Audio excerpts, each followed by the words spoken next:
Hey guys, and welcome back to the TEC Gauntlet Season 1, powered by WD Black and AMD Ryzen Radeon. It's a new day, and we're gonna have two matches from Group A. My name is Apollonia, I'll be your host, and joining me on the analyst desk this time, they're gonna be both your casters, but right now, they're gonna do some analyzing. It's Aggressive and CA. Aggressive, how are you feeling? Are you pumped?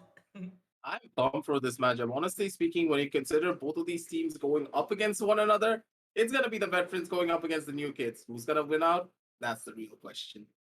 Indeed, right? And CA, how are you feeling about the matchup today? We're gonna have both Team Valor and Team Insignia go up against each other. I'm definitely excited. Like getting into the round two of the matches for all the group stages means there's more on the line, all the points already there for people to see. So more stakes and therefore more like a weightage into the match itself. I expect the teams to live up to that expectation and just come out swinging. All right, so let's head over into the match fixtures, have a quick look at which matches will be coming up. So Team Valor versus Team Insignia, both these teams in Group A. And we also have Force One Esports and Tempest kicking off later at 7:30 p.m. IST. That will be the second half. So a little bit more focus on Team Valor and Insignia. Let's have a look at their standings in their particular group. We did have some very explosive games yesterday. Both matches went to all three maps. Remember, this is a best of three series, and these teams are competing. They're fighting to get those points. And right now, you see 2 points for a bunch of teams. And you do see Team Insignia with 1 point and Team Valor with 0. So, you can basically tell that Valor, they will be gunning for their first point today. And Insignia, if they want to stay ahead of the game, they've got to pick up this win. So let's just put a little bit more focus on Team Valor here. CA, what are your thoughts on Team Valor? I mean, looking at Team Valor, like even again in the previous match against Godlike Esports, the primary player that stood out to me was really Buster, able to create a lot of space. And when the it did not seem as close, when it seemed like Valor was out of touch, it felt like it was the same, where Buster was not able to sort of live up to the hype, the expectation that people have from him. So therefore, I think he's like that sort of leader in the team, like necessary for him to play well, wherein the team itself sort of starts playing around that and playing really, really well. And that's where I think the real difference is going to lie. Will we be seeing Buster in his primary form or not? Because while you still have these consistent players in Pixels, Strokey, and Bullet, like Buster is that sort of engine that gets everything going. All right, Aggressive, what say you? Team Valor. Team Valor, in my eyes, they have a lot of experience, but it feels as though when it comes down to the terms of communication, sometimes they just break down so badly that it takes them a lot of consecutive rounds to build up that confidence and also the communication once more. And in those couple of rounds is where they lose that little bit of an edge. The snowball effect is gone, and that allows the opponent team, and this time around it could be the side of Team Insignia, to get a lot of rounds on top of them. And at that stage, they can't really come on back from that. And hopefully this time around against the side of Insignia, they understand what they did wrong previously against the side of Godlike and try and bring their A game down here. And just as CA put in, Buster needs to show up massively here, and if he's able to show up, his teammates will ride on his momentum and keep things going for their side because they have an insurmountable task to go up against the side of Team Insignia and also get their first point on the board. Because if they don't ideally get a 2-0 here, it could mean doom when it comes down to their seconds. All right, let's pull out the player spotlight brought to you by AMD Ryzen Radeon. And from Team Valor, we're going to have a quick look at who I do believe is going to be Bullet. And there it is, the silver player Bullet. All right, CA, thoughts on Bullet, his performance in his previous match, and how do you think he will perform here today, or what do you think it is that he has to do?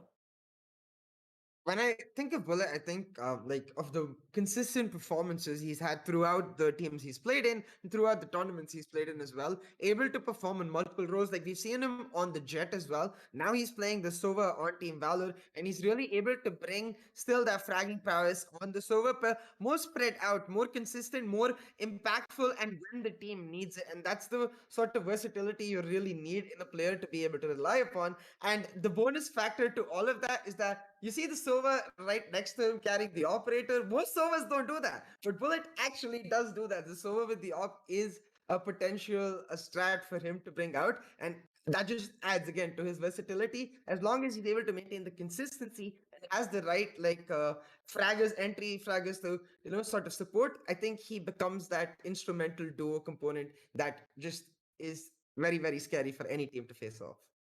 All right, aggressive thoughts on Bullet. Honestly speaking, whenever we look at these player highlights, it's always those solo players that show up here. And that's really telling of how important the Sova is down on any singular team. The Sovas are the ones who are the ones starting up a lot of the fights. They're the ones getting you down into the sides. They're the ones feeding you information. And at the very end, they're the ones clutching everything out. If you look at down towards the side of Insignia, we have seen Vikrant pull off amazing plays, and same goes for the side of Bullet as well. He has pulled out clutches down from the brink of defeat and brought Valor a lot of wins. And this time around, I'm going to be looking at Bullet to do the same. Yes, of course, the Sentinel is the person who survives the longest, but at the same time, you can always rely on your initiator as well to try and pull out a couple of clutches, because at the very end of it all, he's going to be the one who's feeding all of the information down to your team, and he's the one who has that sort of information. And I'm going to be looking down towards the side of Bullet to use that information properly and bring Valor the win right here and right now. All right, so that is enough about Team Valor. They've been in the scene for the longest time, so we can call them sort of veterans. They're very brave. They're ready for a challenge. So Team Insignia, it is going to be a little tough going up against them. But hey, let's have a quick look at this team in particular now. Comparing them to their first match and now approaching this one. CA, what are your thoughts on Insignia here?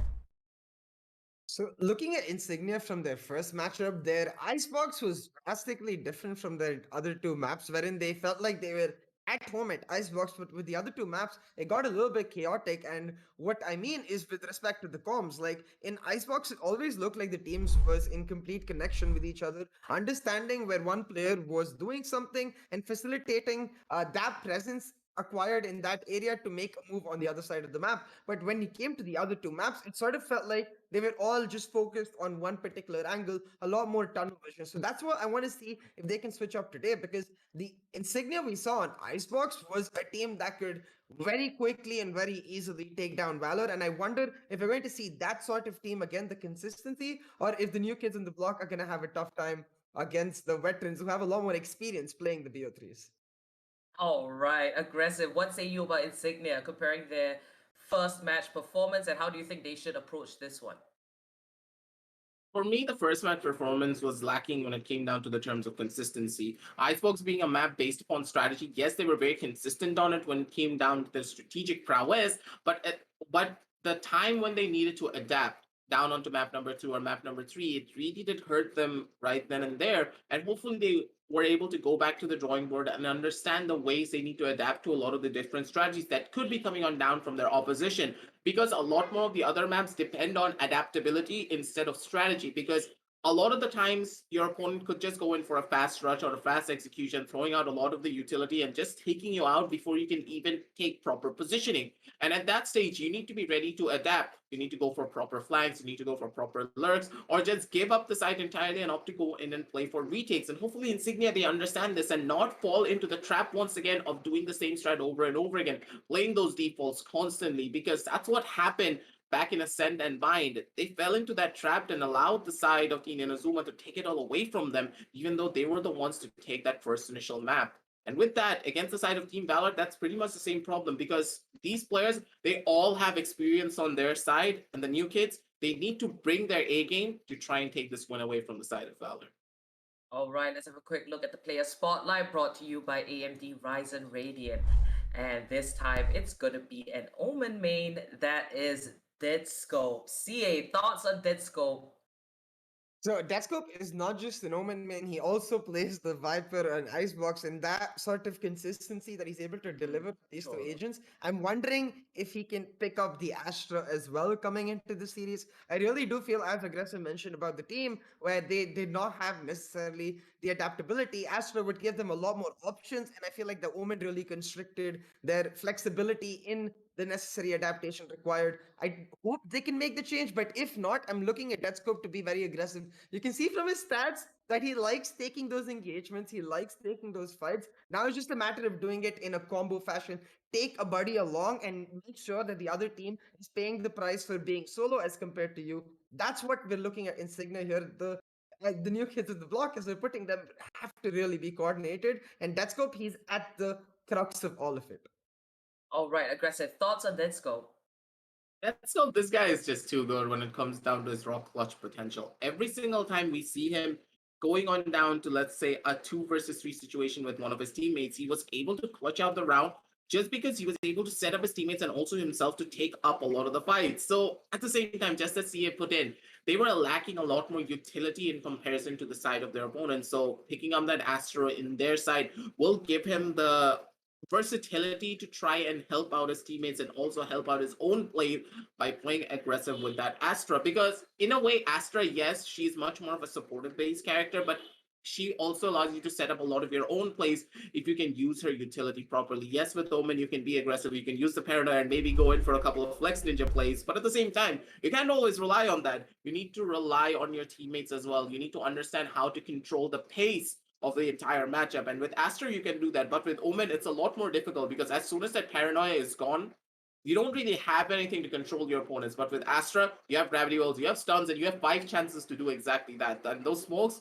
can get pulled out of absolutely nowhere, and then you can get a couple of easy kills right off the bat. That's what we were expecting from the side of Team Insignia, but at the same time, going up against the side of Valor, they have a lot to prove here. All right, Team Insignia. We do have a little surprise for you guys. We did manage to get an interview with them, so let's take a look.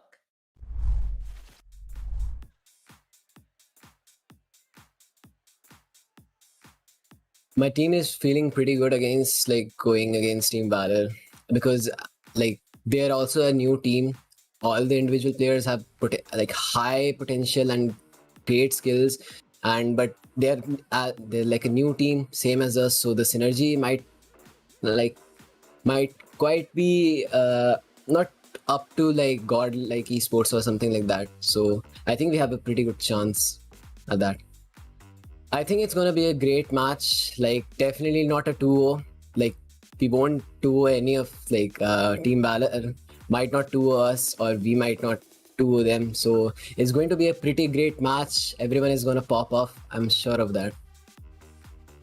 The top 3 spots are quite hard to contest for. There are Godlike Esports, Global, and Force One. These are the best teams in the group, I would say. And the 4th spot is also quite difficult to contest for, but I think we can make it if we practice a lot. I think we can. My predictions for the match, I would have to say that Team Insignia would win because I'm a player in that. So, but it's going to be a great match. I want to see my team pop off crazy. I want my duelists to pop off and just own everyone. And I'm sure they would do that.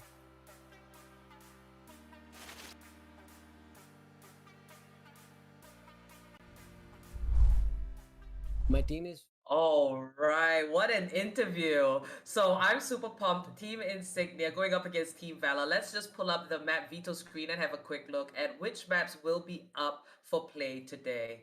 Now, Team Insignia. New kids on the block, that's what we call them.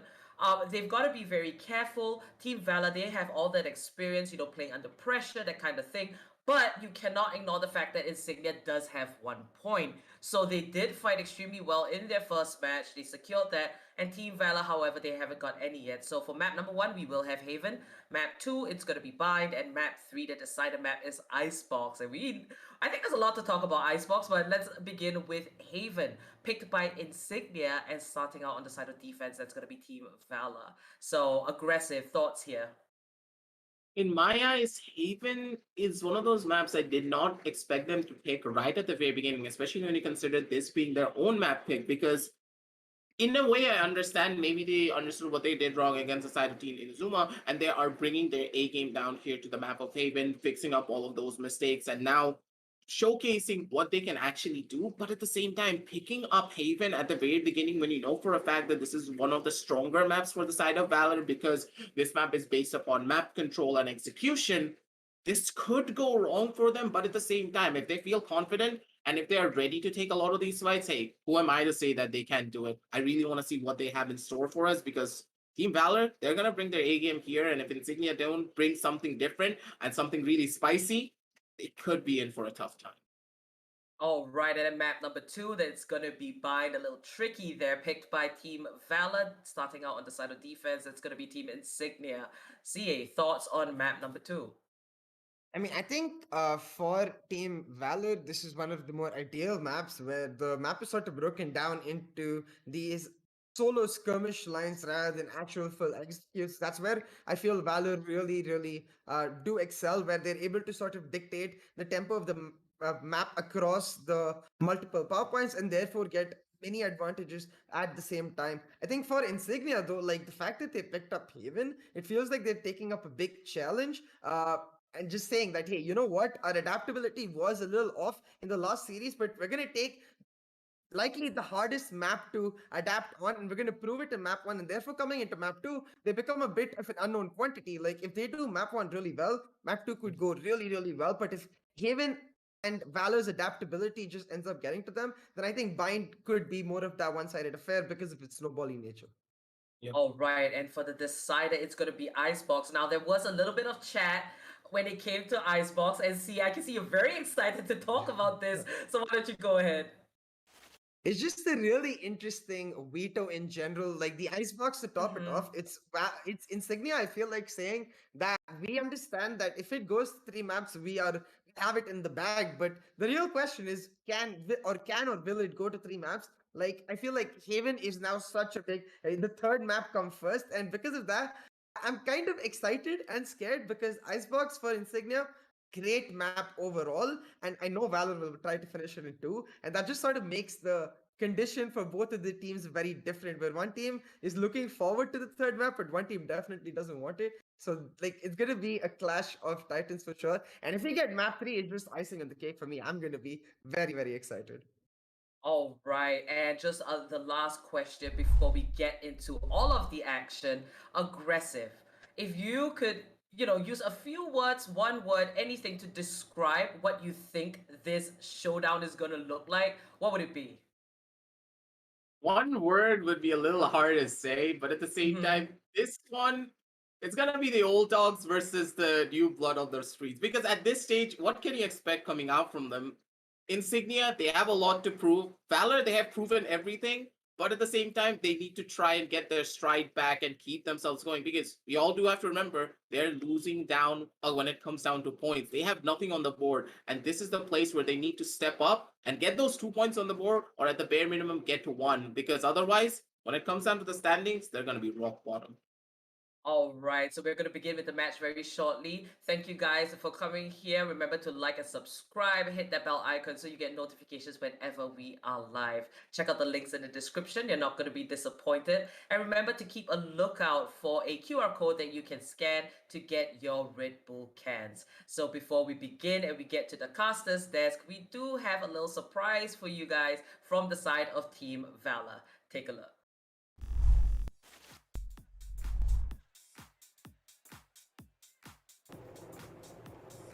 The team is pretty pumped and ready to get the W. I think we choked off of our own mistakes, but it motivates us to close it out this time around. Personally, I think the key to winning would be trade fragging and playing off each other. We will be going all out today and getting 2 and 0.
Welcome back, ladies and gentlemen, to the TEC Gauntlet Season 1, powered by WD Black and AMD Ryzen Radeon. I'm CA, joined by Aggressive here on the caster's desk, bringing you the best of 3 between Team Valor and Team Insignia. I mean, I think we covered a lot on the analyst desk, Aggressive, and what I really got from all of it was that this is going to be a really spicy, really close matchup. What do you feel?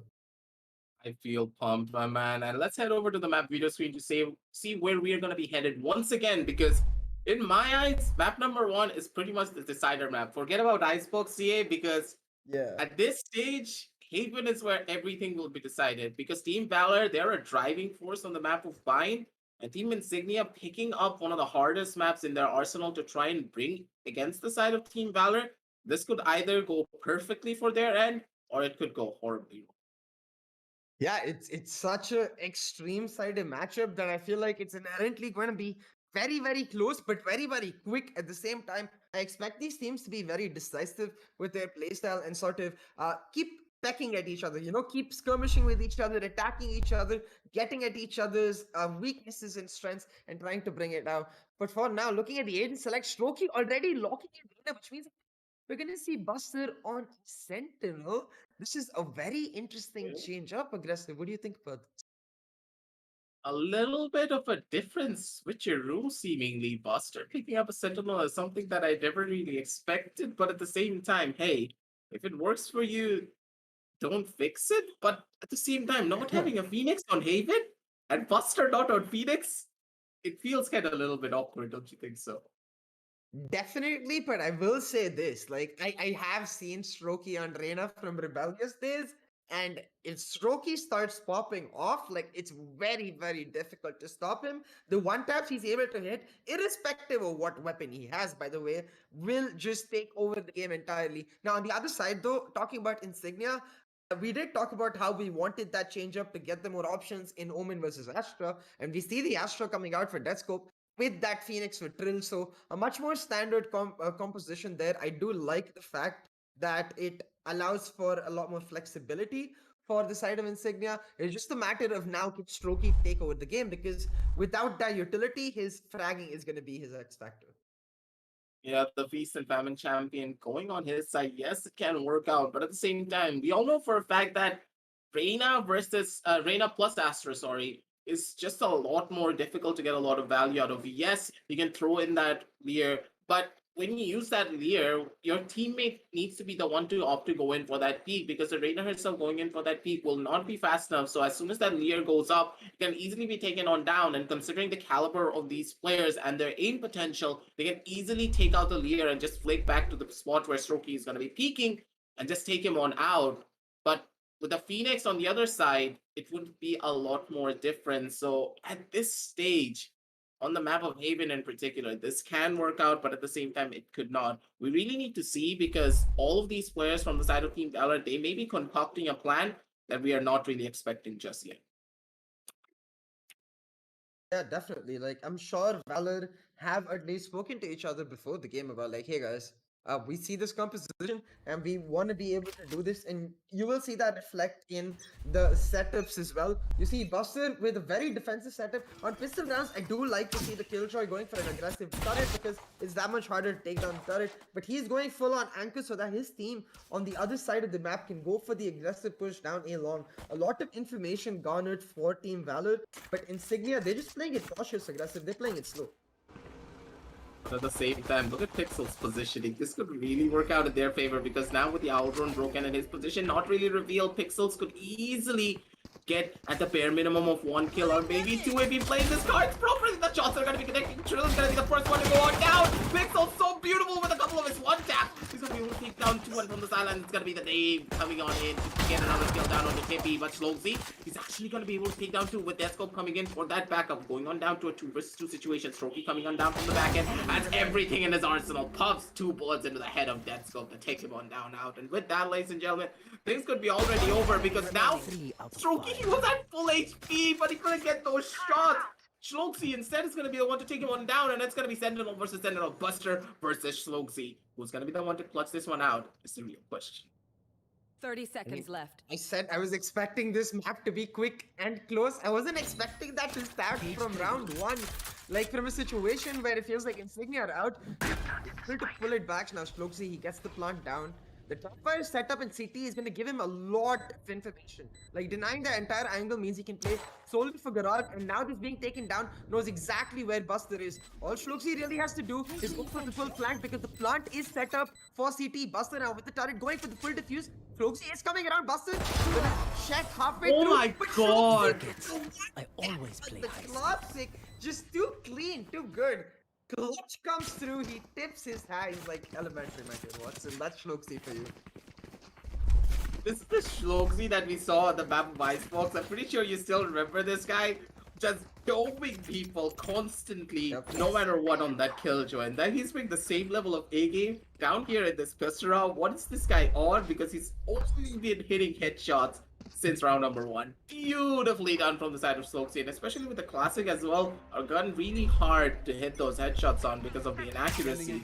And him being able to do that, absolutely insane. And with that, the first initial round going in as a clutch, and Pixels, he's also feeling himself. What is this guy doing? He's just going in for headshots left, right, and center, but at the same time, Shogzi with the immediate trade, and Tippy coming in for that kill down onto Bullet. 1 kill goes in their favor, and with that, it's already going on down to a 4 versus 3 situation.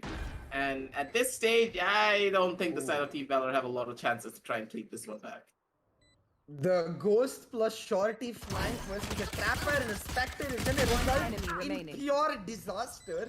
not the ideal guns you want to take on your flank with, and VALOR get appropriately punished, leaving Buster last man standing with his turret, no doubt. So 1.5, and you can see the top does a lot of damage. Buster trying to clean up the rest. Will not happen though. Tippy takes him out. That's 2-0 for the side of Team Insignia. Only one gun lost, so a pretty good buy round in general will allow them to go for a pure bonus in the next round, and I really hope they do that. We do see sometimes teams upgrading. That upgrade can be a risky decision because now aggressive VALOR on that full buy. This is where we expect them to come out swinging. I'm going to keep my eyes on Strokey, see if he can get a couple kills. With this seemingly the Byron coming on through and the prop scope and the force from the side and the normal buy coming on down from the side of VALOR, this could be going it on a little bit more quicker, but it feels as though they have completely slowed down. They're not going for any form of push. Team Insignia, they're giving the level of respect down towards the side of Team VALOR. But Pixels, I don't think he's giving any form of respect. He made that peak happen about, what, 3 times already? And he's doing it once again. And this could just work out in their favor. But at the same time, the same strategy all over again from the side of Team Insignia. They want to make a push down towards this A side. This could work out and this could not. But look at Trill. He has a curveball in his hand. First initial flat does go on through. He clears out the right hand side. No one's going to be holding down that angle. Basically meaning that, hey, I don't need to push down towards this A side anymore. I just wanted to clear the right hand side. No one's there. I didn't get a kill. I can back on off. Maybe make my way down towards that B side. They're trying to sell a fake. But at this stage, all the members of the side of Team VALOR, they're sold that this will be an A side execute. Everyone's holding it down. Strokey, he's kind of second guessing himself, slowly making his way down towards the side of C.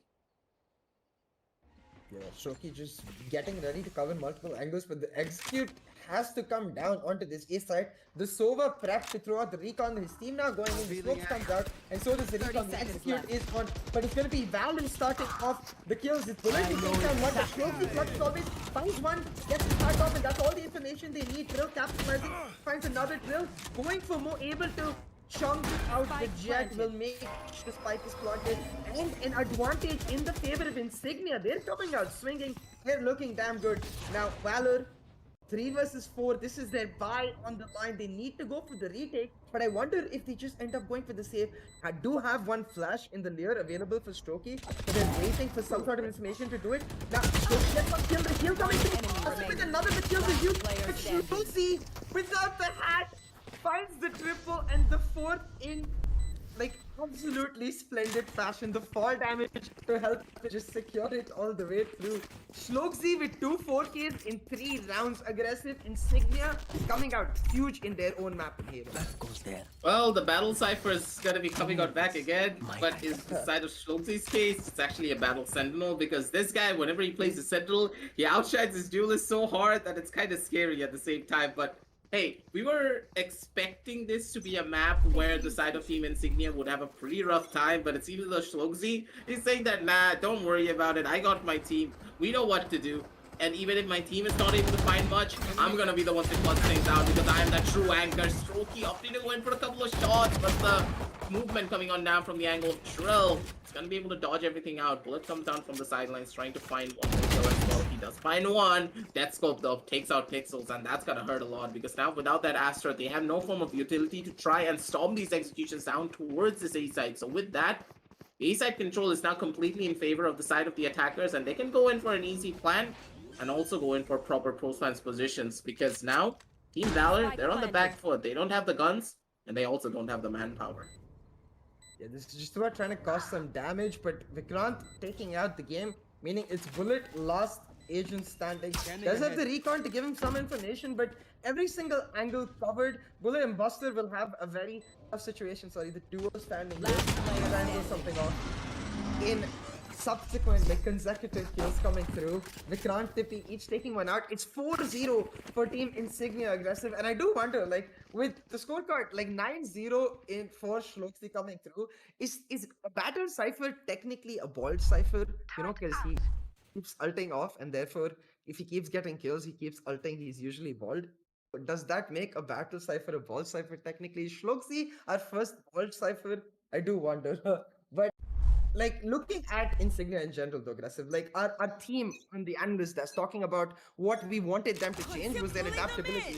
Given the number of takes they've done, establishing presence on one side of the map and then going another. I think we might be seeing something similar here. Actually, scratch that. Execute on the cards. All of the team here, and this might work out against them. Strokey's already found the kill.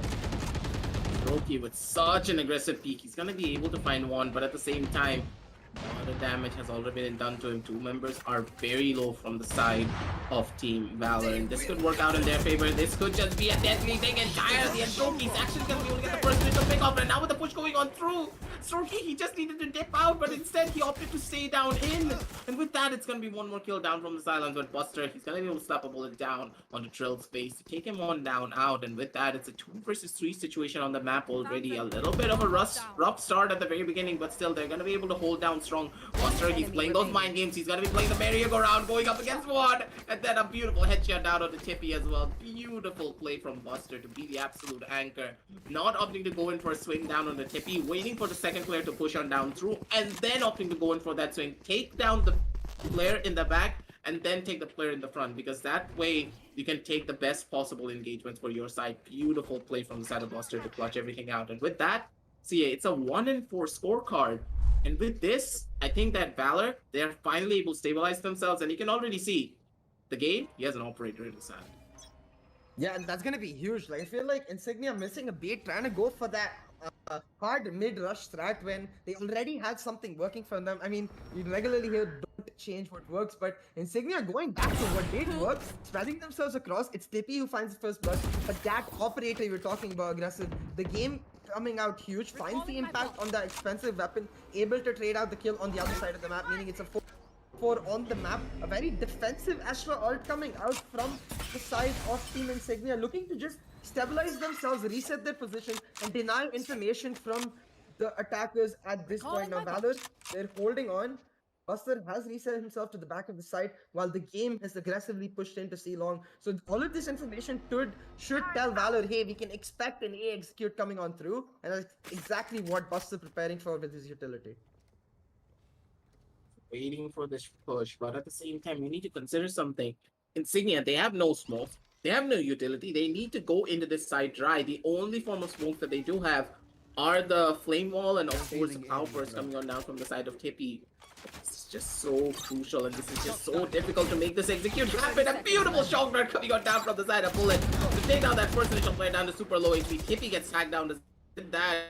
See, this is all but over. There's no way they win this one out. 1 versus 2 situation. Buster with 1, Buster with 2. He's not gonna miss those shots. This is Buster we're talking about, ladies and gentlemen. Yep. Beautiful 2K to end everything off. 2-4 on the scorecard for the side of Team VALOR, and their mojo is back, and they're bringing the A game now that they understand how to beat the side of Team Insignia. Yeah, absolutely. Like, VALOR really understanding that against the Insignia, it's all about discipline. They're holding on to their spots. I particularly liked the Astra ultimate because they're effectively saying that, hey, we challenge you to enter any particular sightline in this instance because we have our position set up. We believe in our defensive angles, and we're able to punish you on the basis of that. That recon just stopped it all off. Bullet getting so much information and doing so much damage with this utility. But once again, we're at the start of the round, and at the start of the round is that operator that makes the impact. The game already got first blood. VALOR on a roll right now, and Insignia seemingly falling apart a little bit. This is the challenge. Can they just reset themselves? Can they pull back? They do have a buy in this round, but if they lose this, down goes the eco. They'll have to go for those pistols. It's the do or die for their side, and will they be able to do it now is the real question. Playing it slow, playing it systematically, trying to see if any of the members of the side of Team VALOR get a little bit too over aggressive and just peek out into the open, and that's what Pixels does. He does get the precision kill, but Trill! He finds a beautiful headshot down onto the game! The operator has gone down, and Trill, he's just holding W bullet. He's not expecting a damn thing. Coming on up from the sidelines, it's gonna be Strokey. He does find one, but he cannot get the dismiss down in time, and Buster down in an impossible situation going into this 1 versus 3. Maybe he gets 1 kill down on the sidelines, and maybe he gets this kill down on the Death Scope. This will be such a crucial kill, but Death Scope is actually gonna be able to take down the ultimate. Buster gets the kill, but Vikrant is gonna be there for that trade. Beautifully done, ladies and gentlemen, coming on now from the side of Team Insignia. And Trill, this guy is such a massive madman. Who peeks an operator like that? Who gets kills like that? Beautifully done from the side of Insignia to take the number 5th round on the board for their side. And now as we go into round number 8, CA, Feels as though things have gotten a lot more spicier once again. Drill, you can see a brilliant and intelligent player. Like the reaction he had to the game being there, like the instant reaction, could only mean one thing. Like he was expecting someone in that A-link angle to take the aggressive peek, and he's able to catch him out and get pixels as well right before that. So Drill coming up huge, man, and it begs the question, like, for the side of Team VALOR, will those aggressive peaks, those tiny mistakes really end up hurting them? Because now the eco is back in full force, the ultimate build on the Cosmic Divide combined with the run of meaning the site cleared, but Strokey holding on, he manages to get one kill. VALOR Spike just down, hold on to C. decide, One refusing to enemy give remaining. up, and Insignia just Fair, man. massacred their tracks all down in C long, the spike down and backside. Insignia dropping the ball a little bit here. Buster and his aim, CA. This guy's just too good to be true. Every single time I look at Buster, he's always such a treat to watch. He doesn't miss a single shot. His readjustments are just so clean. And it's as though he's playing a musical instrument. That's how smooth it is. Like, when you watch a guitarist play the guitar for the very first time, a professional guitarist play the guitar, it feels that that's what he's doing with his mouse. Just the smooth movement, the smooth corrections coming on down from his end. Beautiful shots from him to hold down the entire side. And with that, Team VALOR, they take another round on the board for their side. But at the same time, you need to consider something. Team VALOR, once again, they're defaulting back to their previous strategies. They're going on down to the C-side executes, trying not to even take any form of control down towards the side of Garage or cause a little bit of noise down towards that A-side. That's gonna hurt them a lot moving on down forward because they're just full send rushing into the hands of Team VALOR. And this could just backfire on them immediately if they're not careful. I do want to see Insignia playing a little slower, but still moving a lot more. Like, I feel like they stagnate in one position for an extended period of time, and it comes down to those game battles, and that can be a risky game. Now, you do see Insignia, they've taken full mid control, they're waiting for VALOR to really try to use some utility, trade it out for what they have already invested into taking control. Now, the drone invested, VALOR does know that Insignia have this mid control, especially with the game having moved on aggressively towards that A-long angle, and Insignia realized that time is running out. They've got to make the move happen. They've grouped up into Garage to do exactly that, but with the Astra Star ready to bring out a concuss as well as the alarm bot, the nano grenades being put down, they just be stopped at every single turn. Insignia walking 4-man line along into their left snap. It's Buster to find one. The instant rate comes out though, and that's huge because that disables the turret, allows the rest of the team to reset, plant down, get into their post plants, and play on this post plant position. With that, Versus 3 on the map, and it's gonna be pretty hard for the side of the defenders to make this push happen, considering a lot of the utility for the side of Pixels has already been used. The game needs to get at the bare minimum of 1 kill with this operator. Does try to go in for that tag, the shot does not connect, and he opts to go in for that swing, but just a classic. He pays for it with his own life, and Bullet is going to be the one to get that trade down almost immediately. But Vikram, he literally has something. He's going to be able to pop the 100 speed, but with that, he's actually going to be able to get that hop confused with Vikram. Beautifully done. Spots out both of the players because of the because of Deathscope, sorry, getting that initial kill down onto 1, and he was able to line everyone up, get that kill using his radar, shut everyone down. Beautiful play from the side of Vikram, and honestly, this guy and his Sova is just so clean every single time. Did Vikrant just kill his teammate to get helpful? No. Oh no. Oh, okay. So Deathscope is just the spotting bot for Vikrant. Yeah, Deathscope getting in. He's like, I don't have any utility. I'll be your drone here. I'll spot both of them out for you. And Vikrant's like perfect, snipes them out easy peasy with one L charge. Gets the double, and more importantly, gets that 50 on board for Team Insignia. A huge momentum boost for them, and really hurting the eco situation for the side of Team VALOR. They're going to be able to scrape through a buy in this round aggressive, but already 3-6 down with that Killjoy on your side. I feel like you have to make the defense count for VALOR. I completely agree with you. And the main issue here is that, yes, the defensive side for the side of Team VALOR should be stronger, but at the same time, when you consider the composition that the side of Insignia have, their composition is both strong on defense and on attack. And here at this stage, when you consider Team VALOR, their composition doesn't really stack up that strongly when it comes down to your own attacking side. And As you just stated, if they're not able to get a couple of more rounds here on this defensive side, things could go completely wrong. A little bit of a oopsie shock dart coming on down from the side of Bullet, but still no harm, no foul. The game not really causing a lot of noise. Here. Just holding down the sideline, trying to see if Trill opts to go in for an aggressive peek, but at the same time, Strokey, this could work out, or this could just go horribly wrong. Schloxy coming on down with a crab walk to shut down Strokey, and with that, that's gonna be the first initial kill, and the ball Cypher is back here once again, CA. Your favorite type of Cypher, and with that, all the positions are revealed, and know for a fact that Buster is holding that from the back end corner. Deathsco comes in with a beautiful headshot to take out Buster. Crosshair placement not on point, and with that, ladies and gentlemen, it's 3 versus 5 on the map, and Trill is on a massive flank. Ooh, beautiful shot. Trill gets one, takes the 4v2 as he gets traded out. Right now, the Sova and the Astra left, and with just one shot dart, the recon board just 8 seconds away. Not much information for Bullet whatsoever, and he gets taken out by Tippy, holding the angle perfectly. Pixel's last man standing. I wouldn't be surprised if he went for the save, but instead going for the hero play, trying to get some kills. He's able to get one with very less damage to himself. Could pull out the clutch here, but has to go about it in a timely fashion because time is running out. Instead, it's Schloxy, this sneaky bald Cypher.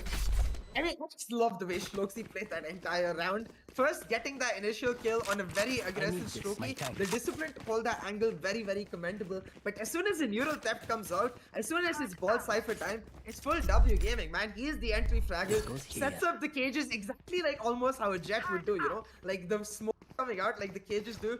Saw CT and gets them the space there. Schloxy right now, top of the charts and leading his team from the front. I love how this Cypher is playing.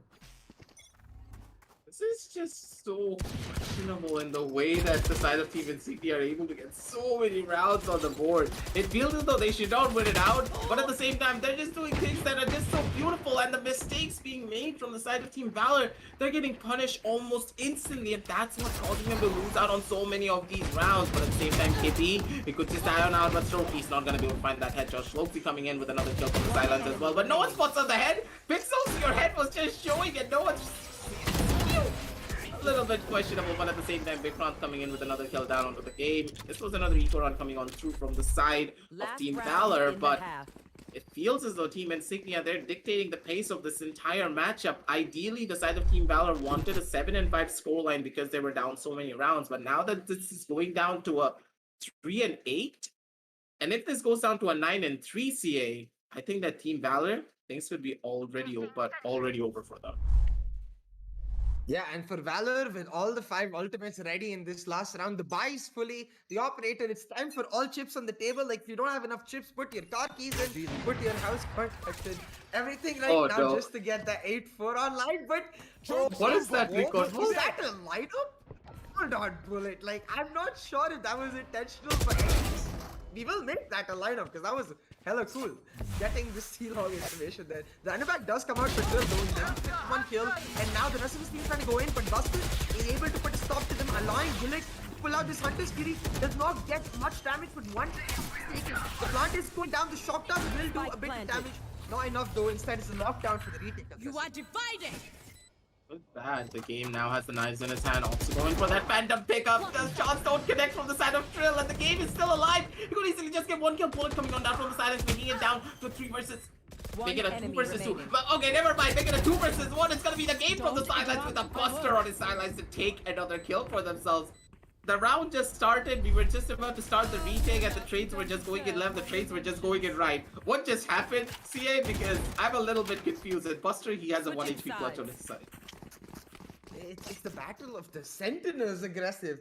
It's 15 kills for Buster, 14 kills for Schloxy, 1 HP left, 21 for Tippy too. Like, so close these rounds end up going. And it feels like the scoreline is so different from the individual rounds. 8-4 though. That round itself, even though it was just the 4th round for VALOR, will give a lot of momentum to them. A lot of morale that they were able to pull out a round which looked like it was going out of control. 8-4 going into the attacking side, where Strokey, I feel like, can now be a lot more aggressive, a lot more productive, in a lot more situations where he's getting the fights that he really wants. Maybe he will be able to pop off. He really needs to be able to do that, because right now, Buster carrying a lot of the weight, and that kill try gonna get harder to do so on the attacking side. We'll see how they pull it off. Defense coming through. It's Strokey and Bullet moving aggressively down A long into a triple stack. This could be disaster. Good workout, but at the same time, this could just end really badly because this pistol round now carries a lot more weight. Because if you lose out here on the pistol round, you basically are giving away double digits if you do not want to go in for that force spy. But at the same time, Strokey is playing on his lonesome pretty much out towards the angle of A short. Yes, it could work out, but at the same time, it's just so dangerous. All the members of the side of Team Valor once again making their way down towards that A side, trying to keep their opposition guessing, and that's exactly what they did. And with one member now rotating down towards that B side, the Sova not being present with the shock darts, with the recon molds, and of course the owl drone, they could just be in a pretty tough spot because now they're losing out on the manpower. The recon bolt not spotting anyone out, so in the long run, it's just completely fine. Tippy coming on down from the sidelines, trying to go in for a couple of the shots. Trill does get one, but gets immediately traded down by Buster. Tippy needs to get one kill, but he's not going to be able to find out much. Instead, he feeds the devour straight to Strokey, and now he's at 150 HP. Raid Boss going on down to the pistol round. Planted. And with this, the spike plan goes down as well. 4 versus 3 on the map, CA. It's look dark for the side of Team Insignia because this retake seems all but impossible. It's really about Buster in this post round because he's holding such a tough angle, but he has such low HP, and he gets his use, and he's getting the contacts, and Strokey swinging through, gets to kill Buster with another, even though Vikrant trades one out. Valor in their post-plant setups, able to clean it up. Attacks, allowing for the swings to come through, meaning that Valor continuously the first to take the fight to the side of Insignia, despite Insignia being on the retake. Buster and the rest of Valor really making it work. And as we said, Strokey stepping up. He became the 150 HP raid boss. So Valor right now, they've got the pistol B. As you said, they really needed to prevent the double digits. They have the momentum on their side. It's just about continuing this through. They've got the buy through, and Strokey aggressive. He's picked up a phantom here. I'm really interested to see what Strokey does with this Phantom because either this could go perfectly well for the side of Strokey, or things could go horribly wrong for him really quickly because they don't really have a lot of leeway to try and lose out on a couple of these rounds, especially when you consider such a massive pickup of that Phantom. Because if they lose out here, they're not even going to be able to go in for proper buys in the following round. Normally, whenever you go in for these anti-ecos, you try to play it a little bit more safe. You try and play for those close-range quarter gun fights, picking up those Spectres, opting to go for run-and guns, because that in that way, you minimize the chances of you getting one tapped by a sheriff if anyone wants to pick that one up.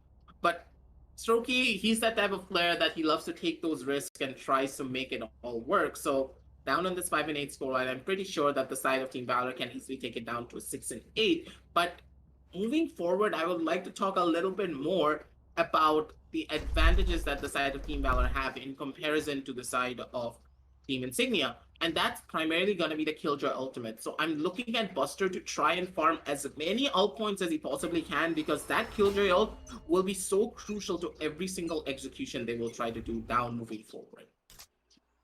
I mean, he has the most skills on the game, so he's doing the farming the best way possible, consistently just tapping heads.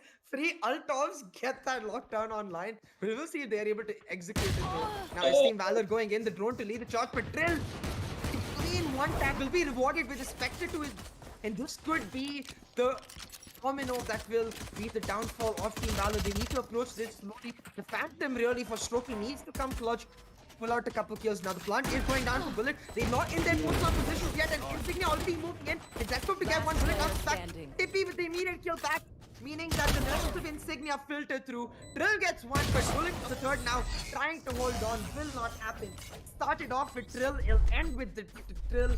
The triple to pick up the thrifty, I guess, for the side of Insignia. Semi-thrifty, they did have the sheriff coming through, but Trill aggressive, damn, he makes that 800 rupee, 800 credit weapon work so well, getting fine value out of that and stopping the momentum at the same time. I caster curse the entirety of Team Valor. Oh my god, yeah. I said that him picking up that Phantom was so questionable and so risky, because a sheriff headshot could be the thing that ends it. But Trill is like, oh, you want a sheriff headshot? Don't worry about it. I got you, buddy. Just chill. I got you. I know exactly what to do here. Comes on in, slaps Strokey in the face with a bullet from that sheriff, takes him out and sends him back home. And he's like, nah, you don't do that. Buster also feels that pain. But this time the game is going to be the one to go in for a reverse pain Get a couple of more shots coming on down onto one. Tippy. A little bit of a whiff, but it's fine because the game gets 2 kills for himself. And with that, he should be able to pick himself up a gun at the bare minimum. But at the same time, it seems as though Death Scope, he doesn't want to give anything away towards the game. Let's make it all like 17th, 18th century Wild West in here. Get all the players on only chance because they hit those one taps. Shlogsy though, he's got that SMG in hand, picks up one kill. Let's go with the Reaver Vandal for another one tap. It's Shlogsy to get his second of the round and drop Valor to last member standing, and the Grants will clean it up. Meaning Valor, Insignia, they get double digits right here aggressive. 10-5, they're really coming out strong on Haven for this next round. I feel like it might as well be called match point because for the side of Team Valor, it is the full buys coming through here. If you lose this round, it becomes 11-5. You basically give up the actual then match point round, and with a very busted up economy, you want to force in the 11th round. Things just get very, very dicey really, really fast, and I want to see if Valor can fight back right here, right now. They do have 5 out of 7 points at the KGL, so maybe that could be an avenue. At the same time, we also do need to consider that there is an operator in the hands of Tippy, so this could just be deadly down for their side. But let's go! You don't swing like that towards the Echo Garage with an Astra. He pays the ultimate price for it with his life. The running back also gets no form of value. The 100 Fury also comes on through. The game's gonna be able to take down one. Beautiful shots coming on down from the side of Bullet. He gets so much information. The game gets one more kill. Tippy finds one, but that's all that he's gonna get. Tippy stuck in this impossible situation. Gets a beautiful shot down onto the game. That's all that he should get, because down in this 3 versus 1 situation, the odds are just stacked on against him. Maybe one kill at the bare minimum, but he should get traded out almost instantly. But all the members of the side of Valor, they're not really doing anything. Tippy wants to go in for an off angle, but Strogi, he expects it. He gets an easy shot down onto him. 6 and 10 on the scorecards, and just as you stated, CA, this round was so crucial for them, and they were able to win this one out completely. Strokey is like, I got you, bro. I know exactly where you're gonna look to climb up the scaffolding and try to get an off angle. Holding an off angle off his own, able to take him out and make sure that the round picked up for this side of Team Valor without any further damage done. The statement is very important because now they are able to stabilize that eco a little bit and make sure they can keep being as aggressive as they seem to excel at, to keep denying that operator impact for the side of Insignia. But this round, it is going to be a full of Insignia, and Valor's like, we don't want to change what works. We got that aggressive B execute down last time, and we're going to try to repeat it here again. But the smoke from the side of Pixels, I wonder if this is intentional to leave that gap to peek through, or actually just a mistake that the game is utilizing well. Either way, it gets an entry onto the side of Pixels to pick up the first kill, and then looking for more, but Deathscope trades him back. Deathscope with another, taking that sheriff down. Strokey gets the trade, but it's PvP and Spike stuck to be aggressive. This is an impossible situation. Tippy is like, yeah, maybe I can do something, but at the same time, the classic right clicks are just not for me. He gets taken out by Bullet. Beautiful shots coming on down from the side of Team Valor, but at the same time, you need to consider this was an eco round coming on down from the side of Team Insignia, and they're now going to be able to go in for those proper full buys and try and bring it back to their side. But at the same time, Team Valor, they're playing it so beautifully as well, understanding the positions coming on down from the side of Team Insignia. They're able to properly adapt themselves and try and take the side of Team Insignia off guard. And that's what's giving them such a massive advantage moving on down forward to a lot of these matchups. They're constantly switching up their strategies, sometimes going down towards the side of A, sometimes going down towards the side of C, keeping the side of Insignia guessing. They don't know where they're going to be headed. And at this stage, it feels as though they want to make a move down towards that A side. Proper map presence coming on through, but at the same time, CA, it feels as though Valor, they're not lurking as much. I do like the fact that Valor are a lot more focused on the plant, because with that KJ, especially if you're able to get a free plant for yourself, it means your post plants are extremely formidable and very difficult to break through.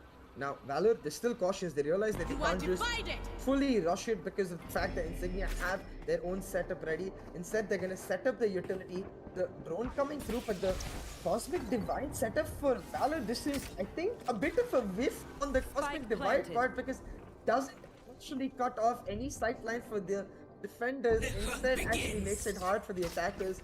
That Cosmic Divide fail, which should make them reconsider and perhaps go for a rotate. No, the plant has already got down, CA. The plant is right in front. What was that question of a plant I sword? guess. But at the same time, what just happened? They're actually gonna be able to go in for a defuse. The shots are gonna be going on. It's such a beautiful strategy coming on down from the side of Team Valor. I did not expect this, but at the same time, the halfway defuse is already going on through. It's already halfway down. They need to be careful. It's gonna be code versus code. Code versus code from the sidelines, but at the same time, the defenders can easily go in for a couple of these shots. A beautiful pull coming on down from the side of Pixels. He needs to go in for that peek. He needs to take that shot. Team Valor, such an incredible strategy. I love that Astro Wall. I did not expect that to like keep a little bit of that site open. Beautifully done coming on down from the side of Team Valor, ladies and gentlemen. That's what you want to do. Take the site for yourself. Take that tiny little bit of a corner. Get that plant down and shut everything down from there. Honestly, ladies and gentlemen, the smokes were everywhere. We couldn't see a damn thing, but we could look at the minimap and we can break everything down for you from there. I mean, it changed my statement. CA Rift, not Valor Rift. Like, damn, that ult was really, really good. Today, I learned, in fact, and a really nice setup. It actually reminded me of a similar Ascent A strategy that you do with Astra. I've just never seen it on Haven, and the fact that Valor pull it out, wow, that's incredible. Like, seeing that blonde go through in the tiny corner and then playing on those post plants so well. The interaction between the Phoenix as well and the agent he was pushing through the wall, all of it made it that much more intense. But Valor now 8 to 10. It seems like they've got their stride in. Attacking is this half that suits them aggressive. But Insignia, they're trying to shut it down. They set up that B crossfire. They expect Oh my god, not again. on C that the action starts. The Sheriff one tap for Insignia.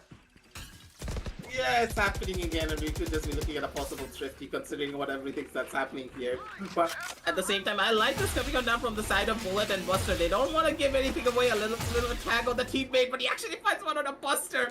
They know his last one position. They know for a fact that he's making his way down towards that A side. But all the members of the side of Insignia, they want to try and get those guns towards the side of mid. They can easily go in for a retake. They don't really have to worry about much, but what they do want are the guns from the side of Team Valor. The ultimate has been popped as well, and Bullet, he has his own Hunter's Fury, so easily they can try and go in for those proper post plants positioning if they want to. Holding it down strong, the plant is just about to go on down. The shock darts are going to be raining on in, and already you can see he's not happy. The shock darts have done so much damage. He needs to try and survive, but at the same time, I don't think he's going to live for long. Last player Gone down. standing. Decent information. Takes one. Busted with the trade, but Tippy coming through again to pick up the kill, meaning it's 10 to 8. That 11 to 8 for Insignia. Damn aggressive this round, especially intense, but Insignia really making it count. The Sheriff one taps 3 players in a domino fashion, picking up back to back Sheriff one tap. Despite the 2 kills coming out for Valor to trade, it was Insignia with the advantage, and they maintained that advantage through the lockdown, especially considering the fact that we consider this lockdown one of the primary win conditions for Valor to execute on rounds. Got so much value out of this thrifty is absolutely insane, and now on 11 to 8 with that momentum, I wonder if they can just ride the map through. The real question in my eyes will be, now that there's so much pressure on their shoulders, will the side of Team Valor falter might be able to rise up to the occasion? Because when you consider the game plan coming on down from the side of Team Valor, it feels as though the duelists are not able to show up as much in comparison to the side of Team Insignia, where all their members are able to show up properly. They're able to take a lot of these engagements. But it feels as though from the side of Team Valor, they're trying to do a lot more of these things solo.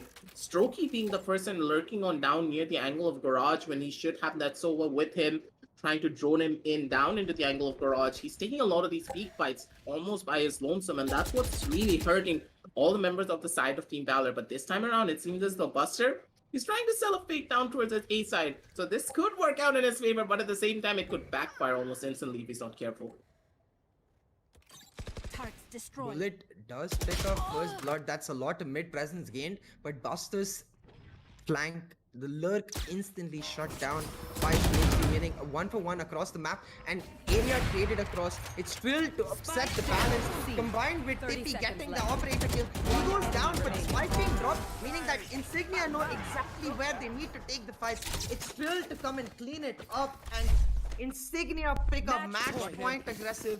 12-8 now on the map, and eco broken for this side of Valor means this could just be over for this map. I think we might just be set for map 2, especially considering the continuous impact the Insignia Jet in Tippy is able to create on that op. Like, get kill absolutely huge, but then buying the time he was able to as well to allow his teammates to come through means you've got that solid anchor in place, and it's very, very hard, as you can see, for Valor to breach into Out this of my way.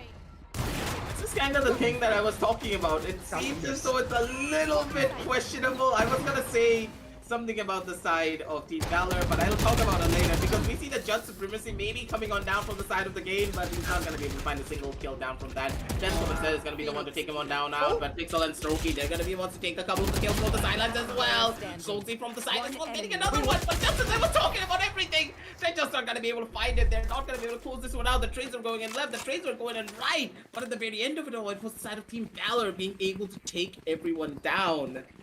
And CA, the round just started and it's already over. What was that? Maybe a 20-second round? Pretty much. The teams are basically like, you know what, Custos, we're giving you a lot of strategy to talk about. We'll throw in a bit of entertainment in there as well. Random deathmatch in B. Let's go. Every couple of rounds, the teams just going to have at each other. And Custos, Tippy there, I think he missed the shot and then dashed straight into the wall. A bit of a Custos definitely. A misclick as well, but Valor are the ones who end up picking up the round, keeping themselves alive in the map as well as alive with their eco. They still have 3 light shields though. It's not all like stars and stripes just yet. They still need to push through with this round as well, but that round should give them the momentum, the morale to try and make it happen here. Now this round, starting off with all of them inside the turret to cover the flank, the drone to give them the forward. So the Hunter's Fury coming out very aggressively from the side of Valor, but Insignia, they just hold these tight triangles and they make them count. Already Deathstroke with 1 kill, not challenged at all. The rest of Valor moving into this Cypher utility, but Buster takes him down. That's a huge kill. They can now get the plant through, but look at the Astra for Insignia, still aggressive. This can be an easy retake. Oh. Let's go. Not gonna be able to find that kill down with the Strokey instead. Strokey smells him out and gets that first initial kill. This will be so crucial, but Tippy, you cannot spray with a Vandal like that at that range. He pays the price for it with his line. The flash goes on through. Drill is gonna be the one to get that first initial pick off. And straight behind the Astro Wall. He's actually gonna be able to go in for a full defuse. No one can stop him. No one can even shoot him out down. Vikram, he takes it all away. The Astral Wall was a massive mistake coming on down from the side of Pixels. Ladies and gentlemen, it's already over. Oh no, that was a little bit of an anticlimactic way to end off this map, don't you think so, CA? I mean, yes and no. Yes, because definitely, like, given how the Astral Wall came to be in a Ninja Diffuse, when Strokey was almost fragging the hell out on his Empress, Reyna does make it anticlimactic, but the randomness, the chaos of the situation sort of reminds me of the entire map itself. So I guess it was sort of leading to that throughout. Like, the whiff from Tippy, that's got to hurt. Like, if you're able to get that kill onto Bullet, maybe like Valor had a better chance, but like even despite that, Insignia able to pull out the map aggressive, and we talked a lot about how Haven was that decided map because of the impact a team could have winning it through. So Insignia winning map 1 really gonna count in this best 3. There were a lot of moments from that map. I can instantly think of 5 at least. So let's go over to the match highlights, look at a few of those moments, and try to understand really what was the difference here between Valor and Insignia. And for me, aggressive, that all goes towards the attacking phase of both of the teams, where I felt like Insignia, a more slow tactical team, the rounds they lost were the execute burst rounds, where they were going too hard on a particular site and Valor were able to shut them down. The rounds they looked really good in, they were slow, they were tactical, they tried to establish presence and go over to another side and just take it in the same side, hold on, and then go for the execute together. That is what set me apart between Valor and Insignia, where Valor, I felt like a lot more random, where they were coming through mostly focusing on the executes, which their top did demand, and that's where I guess the biggest question mark, as we noted from the start. The Reyna, was it worth it or not to you? In my eyes, the Reina didn't get a lot of value as you would have expected coming on from the side of Strokey, and that's primarily because they didn't really have that proper form of initiation. Because the problem with the Reina is that you need to rely on your Sova to set you up properly for a lot of your engagements, and that's not something that I saw coming on now from the side of Team Valor. It felt as though they were all just playing their own game. They were not trying to set each other up. Bullet could have easily set up Strokey for a lot of the plays that he was trying to do, that lurk down towards the side of Garage. Maybe he could have used his owl drone to set him down in, maybe a couple of shock darts to clear up a couple of the corners for Strokey as he was pushing on in. That could have been the difference maker for their side. Because let's say if Strokey was playing a Phoenix instead, he would have his hot hands. He would have been able to play a lot more sustainably by himself. But on a Reina, you cannot expect that. You need your teammates to set you up. Reina, yes, she's a very powerful fragger and allows for a lot of snowball effects. But if your teammates are not there to back you up, you're not really going to be able to do much. And Team Valor, it felt as though the communication was just not there, and they're falling into the trap that they had previously going up against the side of Gold like this time around as well. Yeah, I 100% agree. Like, I feel like, as you said with that Reina, since her first kill is so important to get that reset going, you just have to actually invest and help her get that first kill, and that wasn't there. So Insignia is starting off really, really strong, and with the tables turned now, the veterans actually the ones with the communication issues, and I feel like Insignia, new kids on the block coming out shining, aggressive, going into map 2 with Bind, it just makes it all the more mysterious for us. Like, can Valor reset? They have the experience to do so, but can they actually make it count? We'll have to see. Now with that, I feel as though the side of Team Valor, they can bring it back for their side, but at the same time, going up on the map of Bind, after what happened in map number 1, this could be a massive confidence blow for their side, because we know for a fact that Team Valor, they are very confident on this map in particular. The confidence, yes, of course, will be a lot more higher going into their home map, but this could be a massive blow to them in the long run. So we always talk about this. Valorant is a mental game, and when you're considering this to be a mental game, going down one map already, in such a anticlimactic fashion at the very end, you're gonna feel a little bit of pressure moving on down onto map number 2. But hopefully Team Valor, they can pick themselves back up, come back even stronger, and hopefully fix out those communication issues. Because when you consider the map of Bind, that map purely relies on communication, and if your communication is not on point, you're gonna be in a pretty rough spot, especially against the side of Team Insignia. I'm not sure which team gonna come out on top, but one thing I know for sure is there's gonna be a lot of chaos in the tiny corners of Bind, especially. So make sure you stick around for that while we go set off a map 2. Hit that subscribe button, get the notifications bell on as well, and hit the like button on the stream. Show your support really. And while we go set up for map 2, you can also check out the links in the description below for some amazing deals for yourselves, or get that QR code, scan it, get some Red Bulls for yourself, get the energy going, because these teams definitely have it. We'll see you soon with map 2 of the TEC Gauntlet Season 1, powered by WD Black and AMD Ryzen Radeon.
Welcome back, ladies and gentlemen, to the TEC Gauntlet Season 1, powered by WD Black and AMD Ryzen Radeon. I'm Sia, joined by Aggressive here, bringing you back Map 2 of the Best of 3 series between Team Valor and Team Insignia. For Map 1, Haven taken by Insignia 13 to 9. Let's take a quick look at what we have in store for us in Map 2, Aggressive. Do you expect Valor to pull off a comeback?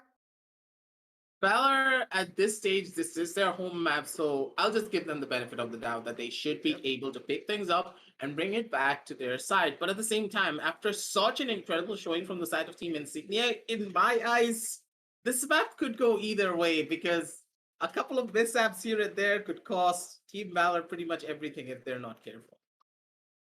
I mean, like for both of these teams, I feel like Haven was such an important map because of the fact that it sort of put to test a lot of the things that challenge both of them, like the adaptability for Valor, the sort of disciplineness or the sort of coordination issue that was there for the side of Insignia. Both sort of got flipped around, where we saw the coordination issue actually for Valor, and we saw Insignia adapting beautifully, continuously able to sort of be on the like one step ahead phase where they're continuously out reading Valor and able to make sure that they win out those rounds. There are a few rounds that went topsy-turvy like a roller coaster, and I expect more of that to continue into Bind.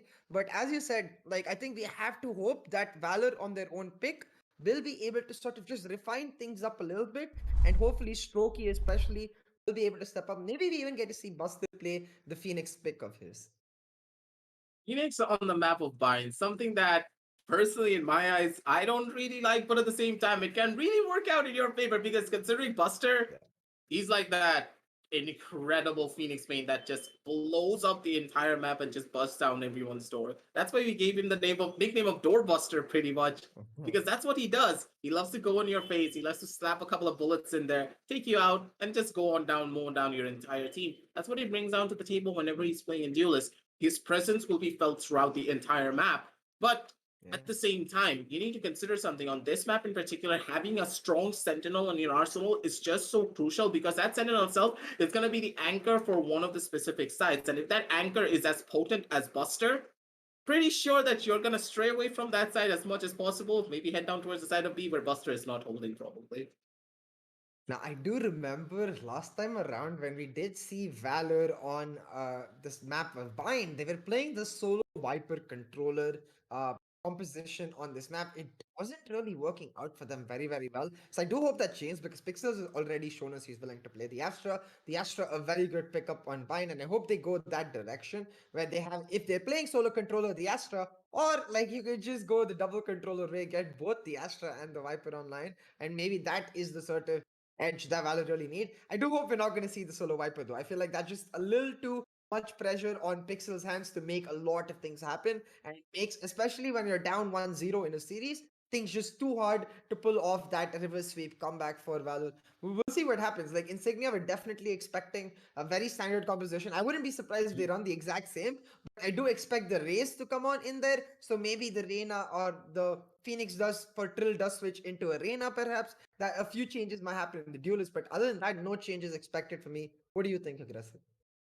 In my eyes, for the side of Team Valor, maybe we could see that Viper as well as that Astra coming on through. That could be a little bit of a spicy pickup. Send, but at the same time, who's actually going to play that Viper? Because we know for a fact that Pixel always plays that Viper, but then who's going to play the Astra? Buster? Maybe, Viper maybe not. Oh, maybe an Omen, anything can happen pretty much. Like, when you consider the Viper and Omen combination, and that allows the Viper to play much more of that pseudo sentinel role because of how she can set up the entire site for herself, using those toxin device, using those No. toxin wall to bring that little bit of an advantage. And I think that's exactly what could happen, but at the same time, Pixels is playing the solo Viper combination. And that could just spell doom for their entire side. You know what? I will still give them a little bit of the benefit of the doubt and hope they have some insane executes. Because on the other hand, our my man Shloxy has pulled up his own Viper. They're actually going for the Astra Viper combination aggressive. We were talking about this as a possibility, but not necessarily an expectation because the Sentinel is very important, especially to a newer team on Bind. But Insignia going all in into the meta, picking up that I expect going to be Astra Viper with Deathscope likely to lock in the Astra or perhaps even an Omen. But like the double controller lineup for Insignia, I'm really excited about. On the other hand, though, like Astra Viper versus just Viper, that's just so hard. Like that is so difficult for Team Valor. When you consider the level of sheer utility on the side of Team Insignia versus utility being present, but at the same time not so much dangerous utility, Yeah. they just have a lot of stall potential. They don't really have a way of killing someone. While from the Yeah. side of Team Insignia, if they're able to use their abilities in quick succession with one another, at the bare minimum, two people are going to die, or they're going to be hurt so much that they're never going to come down towards that side again. Because that Viper just allows you to be much more self-sufficient holding down one singular side. And if Sloxy is able to pull off Viper walls that are super interesting, that could be another big difference maker for their side as well. Because considering that the Viper can solo hold an entire site and hold it down for at least, like, if I recall, 30 to 45 seconds without any form of help, if they don't go in for a mad dash rush down into the site, he can easily set his teammates up for a clear win if and only if he's able to set it up properly. The Viper really is all about having proper game sense and proper coordination to bring the best possible win for your side. But at the same time, who's going to be able to take it all away? Will it be Pixels or will it be Shloxy on that Viper? Because I'm just going to be looking at both of these two to try and make that level of difference. I mean, for Team Valor, no flashes, the Jet Race, solo Viper with the stage, that too. This is all about trying to just rush the side, get your people in, play on the post plants because their post plants are so damn strong. But you can see the difficulty in rushing the side is coming through. Really able to pick up the first blood, but instantly answered by the game. Now Pixel is gonna get back to planting. Oh, no. The shot that for Vikrant ends up torpedoing himself. That's gonna be a bit of an F, but that's okay. The round is reset, and now it is going to be the side of Insignia trying to retake. Epi with a really nice kill, but his position all revealed, and his Viper one-way smoke really nice to allow for the defense on campaign. But Insignia, they're just pushing back aggressive. Epi finds the triple, leaves it down to a 1v1, 22 HP Pixels versus this race.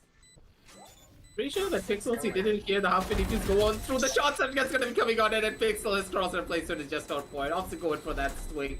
Beautiful shot to take down KP right there, and then that's gonna be it, ladies and gentlemen. 0-1 on the scorecards, and Pixels, he's wheeled himself. That solo Viper could be just the thing that they need to bring this match in their favor, that's for sure.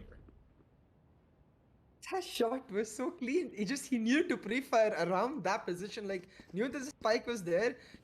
As soon as he turned, he just goes instant for the shot, and it is the head. But even without the head, that shot would look just as clean, man. The wall as well to get him a little bit of the DK. It didn't actually end up working out, but Pixel is able to find the clutch. Very important for this lineup, right? Aggressive, because now you have a bit of a bonus. You can rely on this round to get you those rounds in attack that you need, because I feel like for Valor in general, defense is the easier half. Now with the push now going on through immediately down towards this B side, they're gonna be able to get it pretty much for themselves, but at the same time, I question what the side of Team Insignia are trying to pull, because them opting to go in for a retake will never work out, but just as I say it, Tippy just runs on in, gets a kill onto Buster with just a shorty. very questionable, but at the same time, a lot more dangerous from the side of the game. He does get that first initial kill, but immediately switches down out if he's not careful. The game loses out on that battle, and truly comes in with a beautiful one tap down onto one. Opts to go in for those shots, but he's not going to be able to find the head. Instead, it's going to be Bullet to send another bullet down into the head of Trill to take him on down. Out 0-2 on the scorecards, but honestly speaking, that round in particular was super clean coming on down from the side of Team Insignia. Not only were they able to drop 3 guns, they're able to stop them from picking up those Vandals for themselves. So at this stage, 3 members needs to opt to go in for those full buys.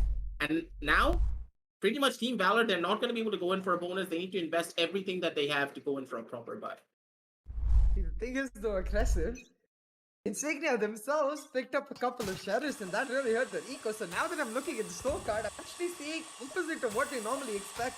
It's Valor who have the better shields, the better weapon. One Bulldog for Insignia, but Valor have the rifles all around, and one light shield on either team. Meaning, right now, Valor, even though they're 2-0 up, and usually in a position, as you said, that we expect that Insignia have the advantage, those buys for Insignia, despite the damage they did, end up losing them. Can they pull it off, though? We'll see. Because Trill does have to find two. He finds one, but the spray not able to be controlled. It's Bullet with the shots able to get the head, and that's a 1-for-1 trade that be long. But you can see already Insignia expecting that to be a fake. They're rotating onto A, and that's where they execute coming down.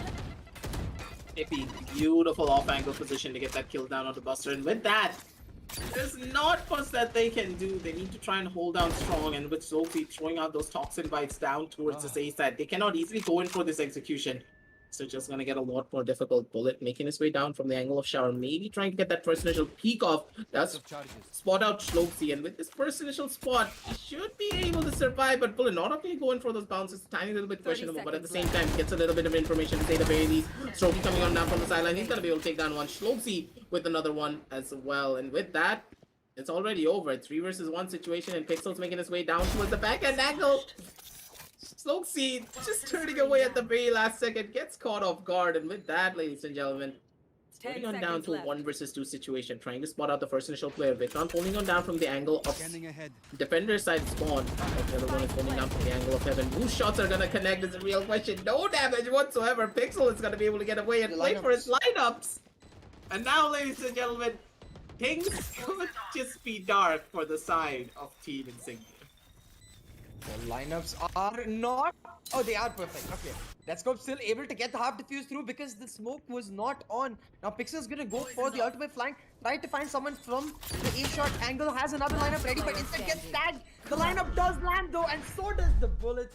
The clutch coming through for Pixels. Sloxy going from hero to villain. The double kill on the Bulldog, absolutely huge. But then the aggressive angle, expecting someone from short. I wonder if that was just a read or actually a misfired communication where someone told him that, hey, the Viper could be coming in from short, and he wasn't expecting the shovers push. Allowing Pixels to get that plant. Like for Insignia, that has to be where they draw the line. You cannot allow this Team Valor lineup to get the plant, because not only do they have the Viper to go for the lineups, they have the Sova, they have the Raze, even the Sage to slow down in those skirmish situations. Post-plant, the post-plant situations become increasingly difficult. So Insignia, they need to make the move early, and that's exactly what they're trying to do. Trill with his duelist, he's already got a double, making that base top gun. here.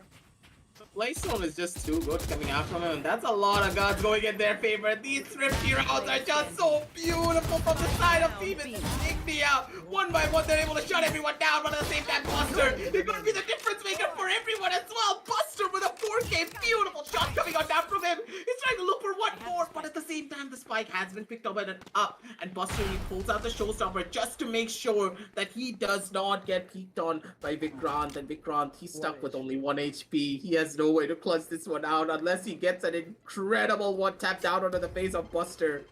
There's no way he wins this. Spike going on down into a 1 versus 1 situation, ladies and gentlemen. Buster, he has all of the advantages in the world, and Vikrant, he needs a miracle to pull this one. Blanche should tell him that Buster is likely playing in U-Halls, but Buster knows that too. The timing though, Buster turning around. If he doesn't turn back, the timing. Oh no! Oh my god, the 1 HP clutch.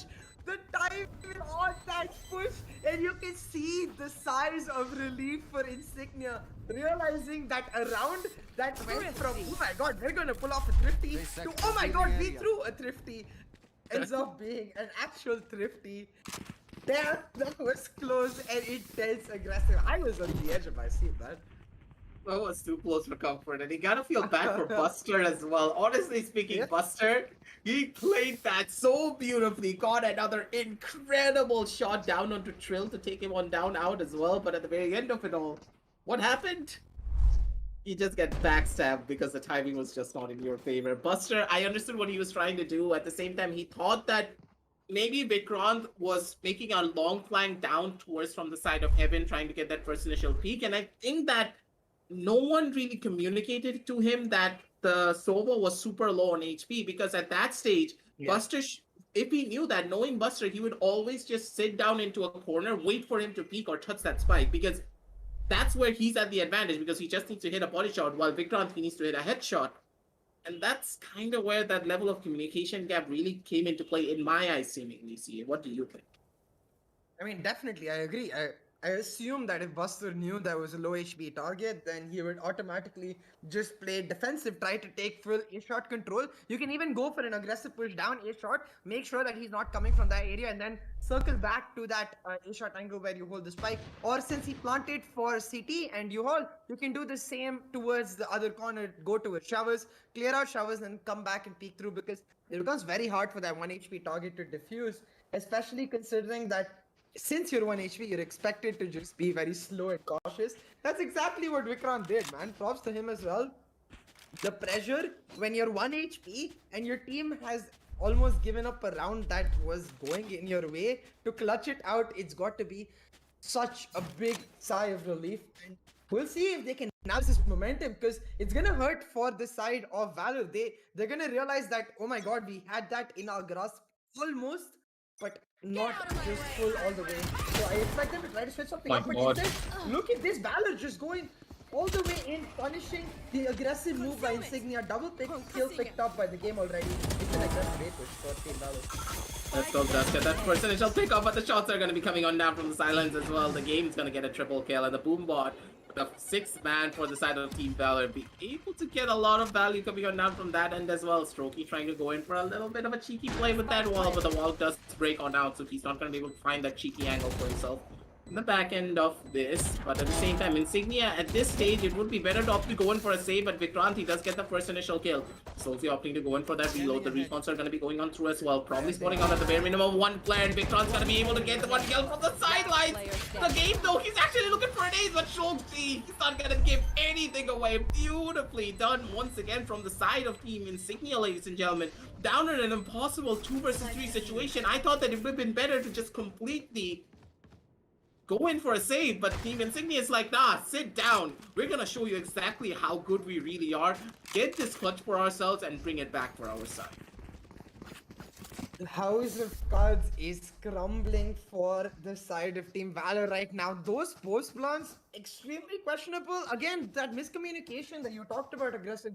Bullet with his back exposed to Heaven after Vikrant had revealed himself hitting the green boxes with his bullets. Their team knew for sure that there was a player towards the Heaven, and the fact that Bullet exposed himself trying to cover showers while just exposed onto Heaven, that kill initially going down meant that Vikrant could get another isolated 1v1 on the agent towards those green boxes and then turn onto Strokey, all just crumbling because of that one tiny moment, and that tiny moment caused to miscommunication. Valor, they need to clean this up, because with a opposition like theirs, the communication is so damn important, because they don't have the raw utility to take control of particular areas. They need to rely on those synergy, on those opportune tactical moments where you're able to get the trade and translate that into actually taking area for themselves to push through. Now, for the side of Team Insignia, I will say significant cooldown invested. The Viper's Pit on the other side of the map does mean that Valor can try to force into side, get their own Viper's Pit online, maybe, and keep the lead going. Because right now they have a 3-2 lead, but if they lose another round, it might just start cascading really quickly in Insignia's favor. That is for sure, especially when you consider the economy as well. Valor, they're in a pretty tough spot, but at the same time, I would have expected a couple of more ultimates to actually come on down from the side of Pixel as well. It feels as though he's not using his ultimate as often as he should, considering that the Viper ult is very easy to get, especially when you consider the map of Bind, because with the ult points being so accessible to both of the sides, you can easily just go in, pick up that ultimate point, and play around the executions of your own ult. Because imagine a situation like this where the Viper makes a push down from the side of Showers, they have shower control in their favor, Viper puts down the ultimate, gets an easy plant off, and he can just dip back out, stay inside of Showers, play for his lineups, and do whatever he wants because he has so much utility with his teammates to try and take a lot of these fights properly. And the fact that Strokey is also playing that Sage basically means the plant is even safer than ever before. You don't really have to worry about shock darts, or you don't really have to worry about a lot of spam that could be coming on through, because as soon as that Viper ult goes down, you put up that wall, the opponents are going to be like, hey, what exactly is this wall? And as soon as they're thinking about where the wall exactly is, it's already going to be hardened, it's going to be at full HP, no one can break it down, you get an easy plant, you dip back out, play the post plants beautifully, you have all of the utility, play to your strengths. And it seems the Team Valor, they're not playing to their strengths, they're playing much more towards the angles of gunfights, and that's what's kind of causing them to break down and give a lot of these rounds away towards the side of Insignia. Yeah, because given the way this round started, it was the game picking up a double kill on a very aggressive Insignia. Valor, all they really had to do was take side control and hold defensive angles with each other, because as you said, they have the lineups, but instead they held very aggressive angles, continuously trying to take the fights during the retake of Insignia. And like, props to be given to Insignia for winning those gunfights, for pulling it out in their favor. Vikrant and Shloksi coming out huge for their team to pick up that round, because now it's like both of the rounds for Insignia have been so chaotic, the ones they won, and it feels like every single time in both of those rounds, Valor had the control, they had the opportunity in the round, but it barely slipped out of their grasp. The thing is, I feel like this sort of thing is not going to continue on too much. The more you give a team like Insignia rounds like these, the more they start taking from you just pure advantages and pushing that into a huge lead. We saw that on Haven. You give them an inch, they'll try to make it a mile, and that's where I think Valor, they need to clean up the act. You cannot afford to make these tiny mistakes, especially since how valuable every single round in attack is for the side of Team Valor. You get on to defense, it is a very difficult task for Insignia to push up. So if you can take the lead from the first half, you put yourself in prime position to take us to map 3. Could easily be going either way for the side of Team Valor, because considering how Insignia are able to adapt and punish the mistakes coming on down from the side of Team Valor's, that's what I really like about them. They understand the tendencies coming on down from their opposition and use that immediately against them. And that's what's really giving them that level of edge moving on down forward, because Team Insignia, they're like, hey, if you want to play aggressive, if you want to play defensive, you need to play it down properly. If you don't play it properly, you're going to be in a pretty tough spot, to say the very least. And it feels as though Vikrant, he's like, I'm going to go on my phone, I'm going to chill a little bit, because after such a clutch, you know, I got to take a little bit of a breather. Don't you think so, Sia? Yeah, I'd like to think that Vikrant just, make sure that his mind is not drifting away, like keeping himself chill while this team is all doing. They know that, as you said, that they have the adaptation game on point. They are the ones who are able to win out in the the marathon of the game is where really Insignia seem to excel, and that's why I think like it's going to be a very hard task for Valor going in. But hey, they still have the lead, so we cannot count them out, and we'll see if they're able to make full use of their ultimates. They've got their Viper Spit, and they can make a very fast execute happen the way we talked about, and then with that Sage wall and the Sage ultimate to back it all up, this should be a round for Valor to push in aggressively. I see Valor taking UR control, the nade coming out, the smokes as well, but Defcon goes for the peak, and I don't think the game is expecting that. It's in a trade 1-for-1 for both of the teams. I actually think that's a very valuable trade for Team Valor, because no Astra for the defenders, meaning no smoke, no gravity wells, and very little utility to hold off this move. Strokey is really super dangerous. He wants to go in for that swing, and Slopsy, he's actually gonna be able to find one with Slopsy. He's actually able to find two. Strokey, he was not ready for it. He didn't expect any of this. Backup comes on through. Bullet's gonna be able to take down two, but that's already too late. Buster now going on down to this 1 versus 2 situation. Does get spotted on out by the boom bot. He needs to jump on down inside of the TP, but the spike, they don't know that the spike has been dropped onto the side of A-Shore. They think that he picked it up. 30 seconds Ladies and left. gentlemen, Buster with a big brain gameplay. He just makes his way down forward. He expects them to know But at this stage, that is not what happened. I have the spike. Oh my god, this is he's gonna take the TP again and they're no. already there. This is this it feels like this is almost like a seconds TV left. show or like a movie. Hey, this is happening right now, but Buster is gonna go for the plot, and this is the enemy time remaining. Lelona Buster gonna get destroyed. It didn't matter like that he killed Trill because just the fact that he had to get up it meant that he ran out of time. But Tippy will take him out. He'll pick up the operator for Trill as well, and oh my god, that's twice in a row. Like Buster just hasn't got all the info, or I guess in this regard it was Insignia who didn't have all the info, and poor Buster didn't know. He expected them to know that the spike was there with the TP, and Insignia are like, oh wait, did we screw up or did we just train them like forehead and test them? Oh my god, that was a comedic round. That was a 5-head gameplay right there. Buster's probably thinking that, god damn, Insignia just read me like an open book. But Insignia like, oh, I think something else happened from the back end. I think we're the ones who got shredded instead. And now down in this round in particular, it's just Team VALOR just making their way down forward, trying to get a couple of kills at the bare minimum to try and execute down towards his A side. But they're not really able to find out much. Slogsy gets another kill for himself as well. And now Bullet's the last one remaining. Beautiful shot coming down from Bullet though. Nice headshot, but at the same time, that's all that he's gonna get as he does get traded on out by Vikrant from the sidelines. 4-3 on the scorecards, and Team Insignia 4 rounds consecutively down for their side. Now they're in the driver's seat. They have a lot of economy to work with, and with an operator also coming on through for the side of Trill, things are just gonna get a lot more harder for all the members of the side of Team VALOR because they don't really have a flash to try and go up against an operator when you're playing a Viper. Things could just get dark for their side.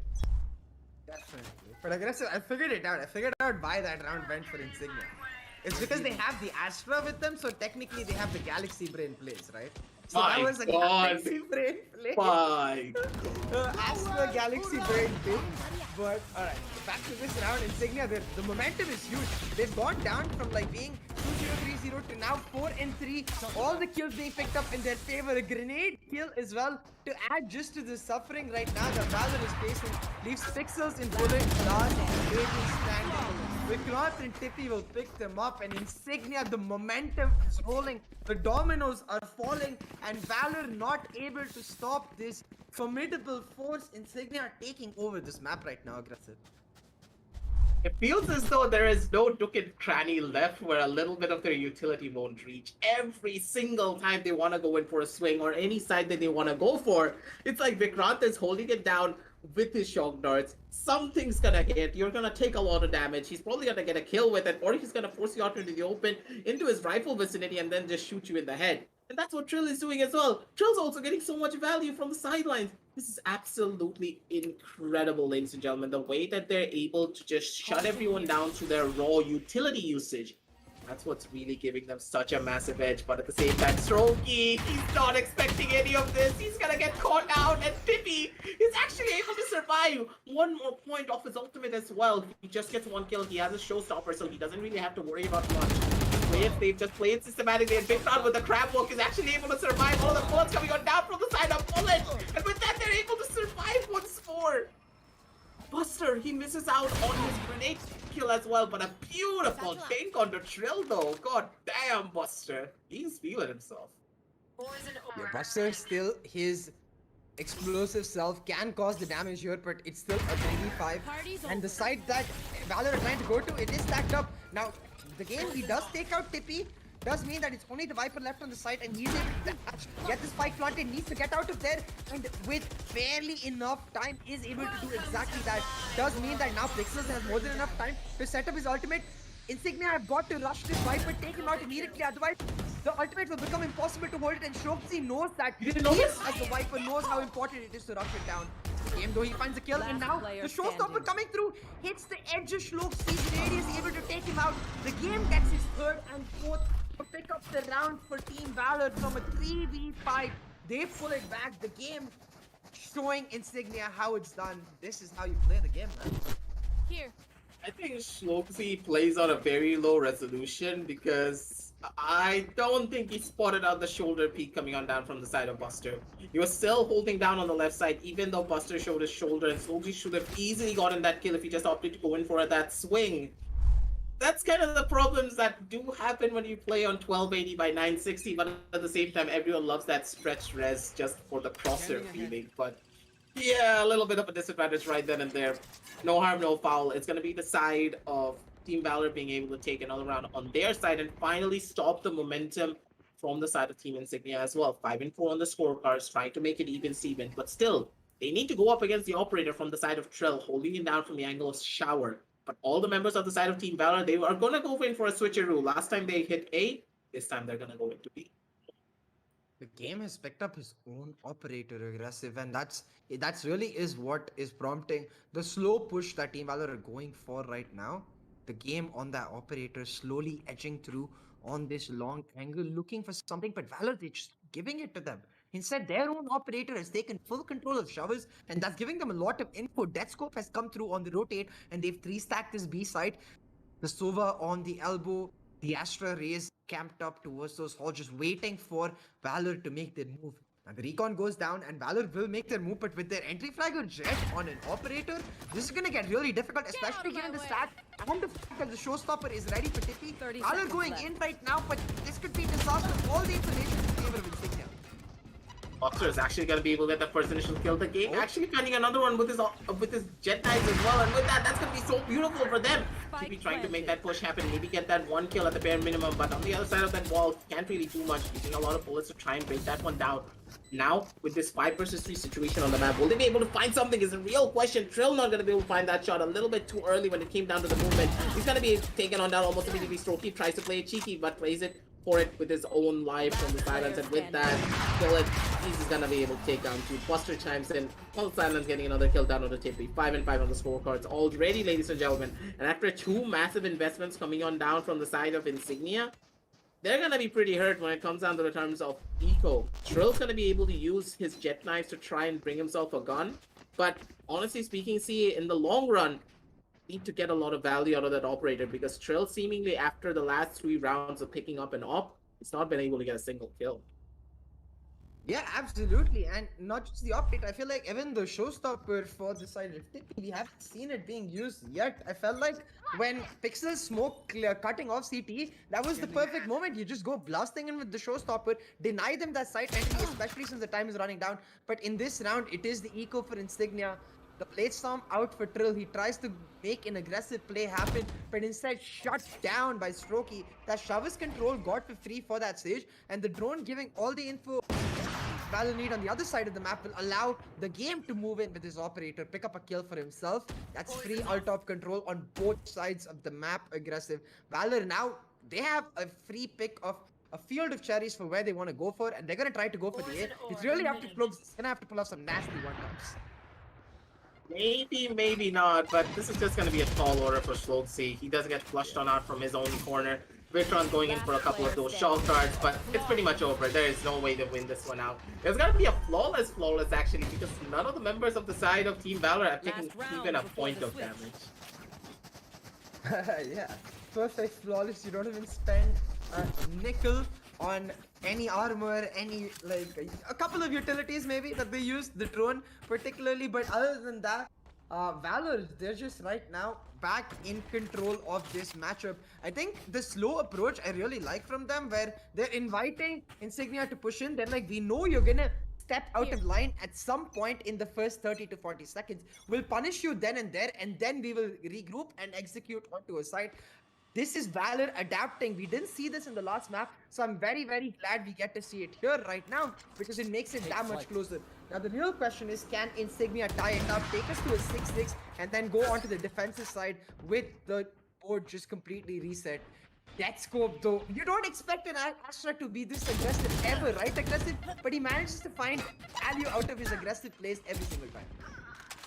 It's just so good giving on down from them. Strokey actually hits another kill down on the Deathscope, who was a little bit too aggressive. The Caster's Curse really does go in their favor, and that's going to allow Strokey to pick up Pixels as well. Beautifully done from the back end. Trill wants to go in for that shot. Not going to be able to find that headshot, instead of one body shot tag to send the game back into the teleporter, but it seems as though they're not wanting to go down super aggressive. They want to try and play it slow because you need to consider something. All of the members are super low when it comes down to the terms of HP. Trill actually being able to get a double kill. Bullet jumping on down when he should not have done so. Really does hurt him. Strokey making so much noise as well from the side of Long. Questionable plays coming on down left, right, and center from all the members of the side of Team Valor, and Vikrant is like, yeah, I'm just gonna send the Hunter Spree, get that kill. 6 and 6 on the scorecards, ladies and gentlemen. Clean slate for both of their sides as they go into the next half of this game. The INS Vikrant, like his namesake, just pinpoint accuracy with his torpedoes. Hunter's Fury just, he's like, Trill, nah, you chill. Don't go anywhere. I'll just pick him out. One tap is all I need on my ultimate.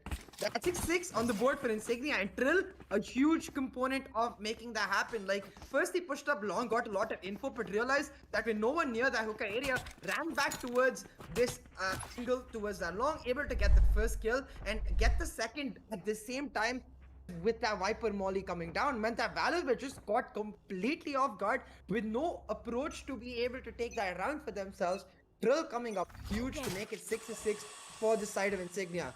Nevertheless, though, for Valor, I think given the fact that their composition so strong on the defense, they will be happy with an even scoreline. So it's really up to Insignia now to find that adaptability, find the reads as well as the calling, the upright approach to shut down Valor's defense, and that's the only way you'll be able to push it back.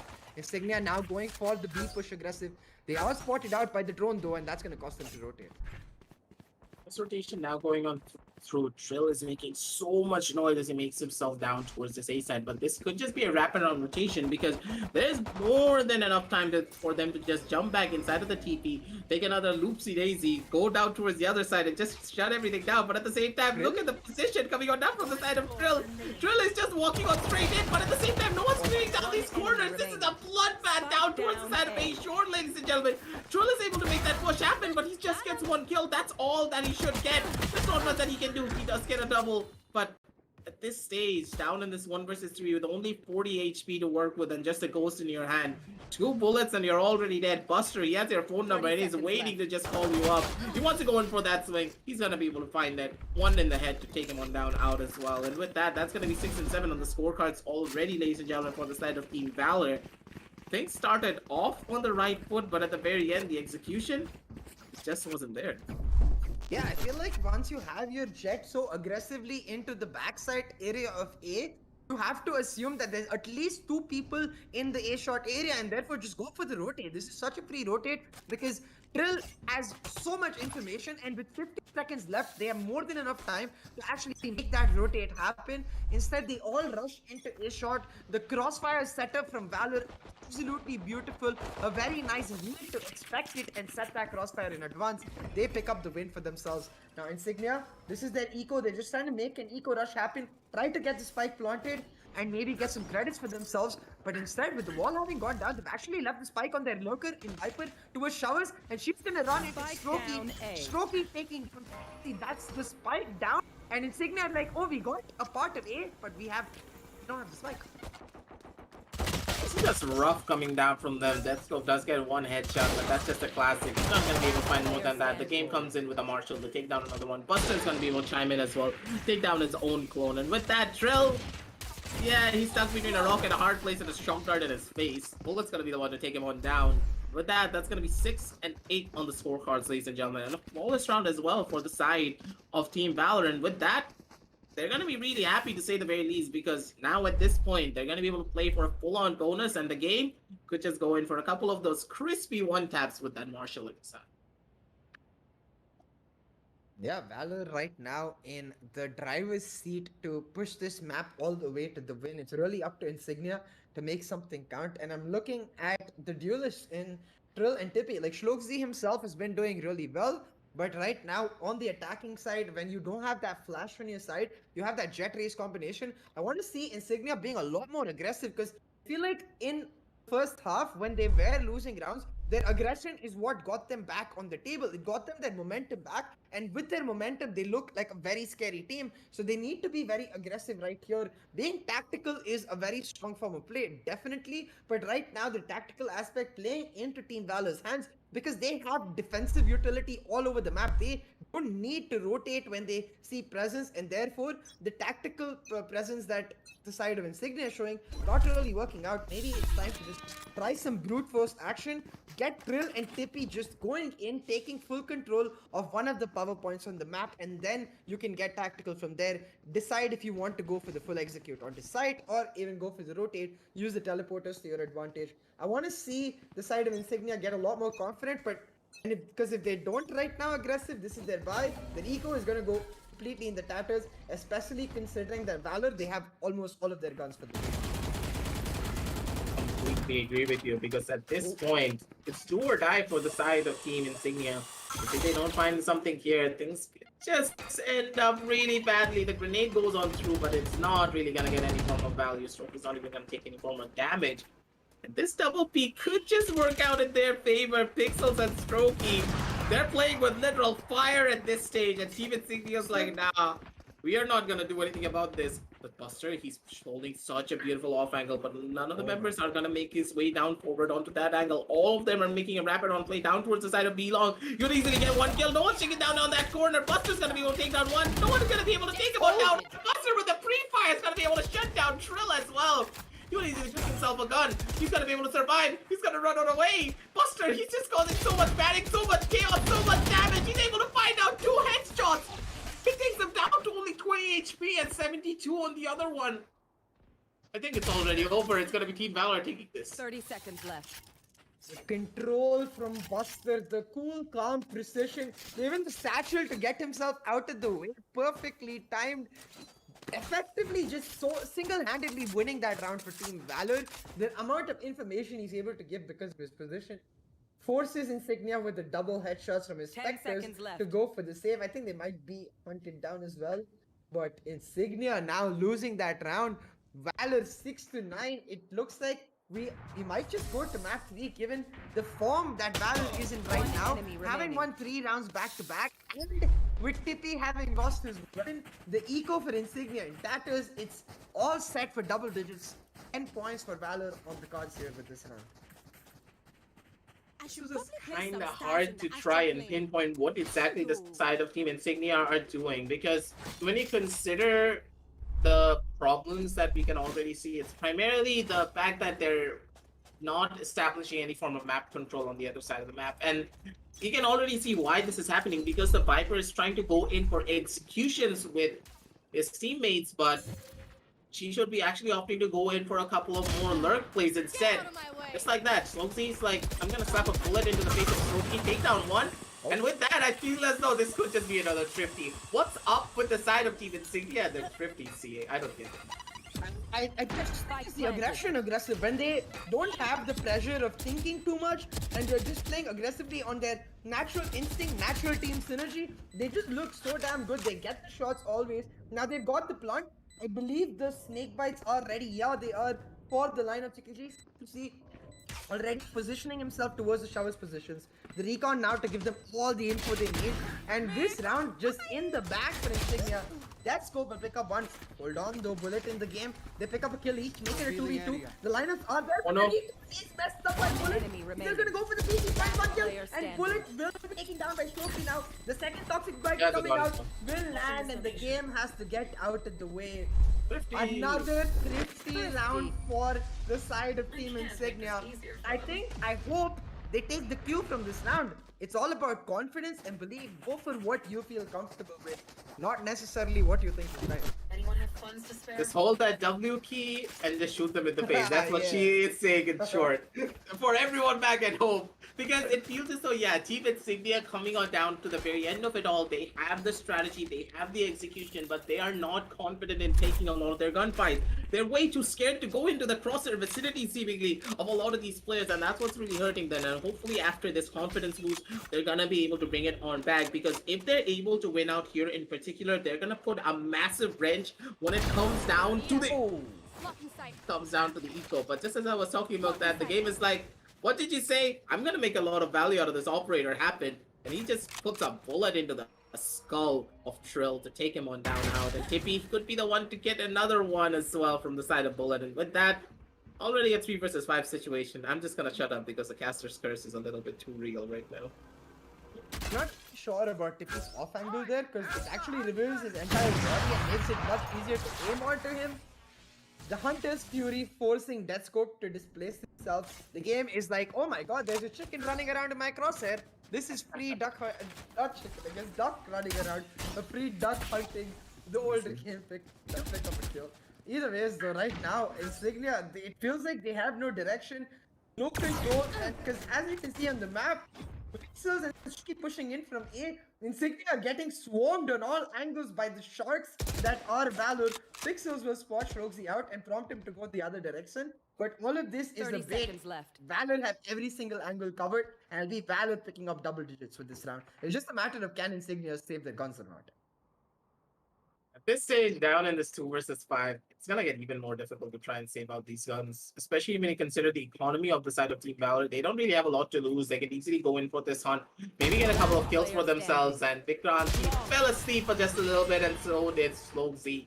Pixels is gonna be the one to take him on down out, and that's gonna be a flawless round coming on down from the side of Team Valor.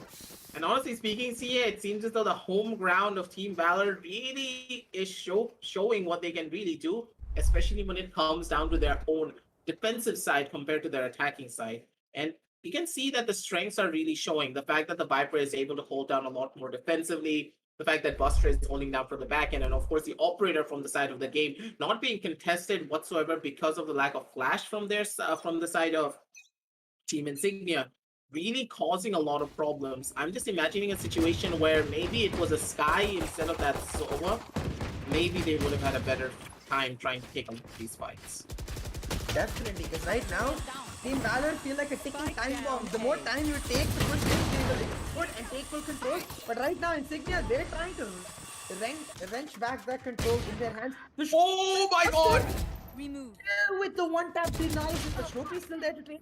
They can't do with the one-tap trophy misses his play. And again, it looks like we might be set in for a thrifty aggressive Insignia trying to now go for the rotate down to the It's really off the bullet and with a Spike down. play randomly through the smoke, he makes it count, picks out Trill. That will mean now it's a 2v2 on the map and the positions have reset themselves. Insignia are going to go for another rotate. They will be able to get the spike down and they get another thrifty aggressive. I'm pretty sure that this is the thrifty team. Previously, before, we always called the thrifty team to be tryouts, and now it's gonna be probably Team Insignia moving on down forward. Every single time we see them pull out a sheriff in their hands, they are just so beautiful and they're just so clean with it. And especially now that Vikrant, he has a Joan on his hand, the Judge Supremacy could just come into play, and Vikrant, he's ready for it. He's looking for this kill. Bullet, he's not gonna expect the damn thing. He's gonna probably get taken on out. Vikrant! He's not gonna be able to find anything. The game's gonna be able to take out Deathscope as well. Oh god. The Judge. The Judge. It's the caster first aggressive. It's the caster curse. 2v2 on the map. That round, like, they just gave it away by peeking that way, and like even though the Judge didn't get a kill, I felt like Deathscope could have just played on the time since both the players were really low. But Insignia not able to pick it up, meaning no thrifty. Instead, Valor looks like they're just gonna take us to map 3, especially 11-7 now. This round is match point. Both the teams with full buys. Valor, if they win this, it's on to Icebox for us aggressive. Could be the case, but at the same time, we can never take out Insignia from this side. But here's where the real question is, because we expected the side of Team Valor to be extremely potent down when it comes down to the map of Bind, because this is their home map. This is the map where they have showcased what they can really do. So in the long run, it's not really surprising, but at the same time, the showing from the side of Team Insignia really does go to show that they have the potential to try and win out this map, but it feels as though they have lost their mojo. They're second-guessing themselves. They're not taking a lot of the engagements that they would normally take and take it in a smart way. That seemingly is causing them to lose out on a lot of their matchups.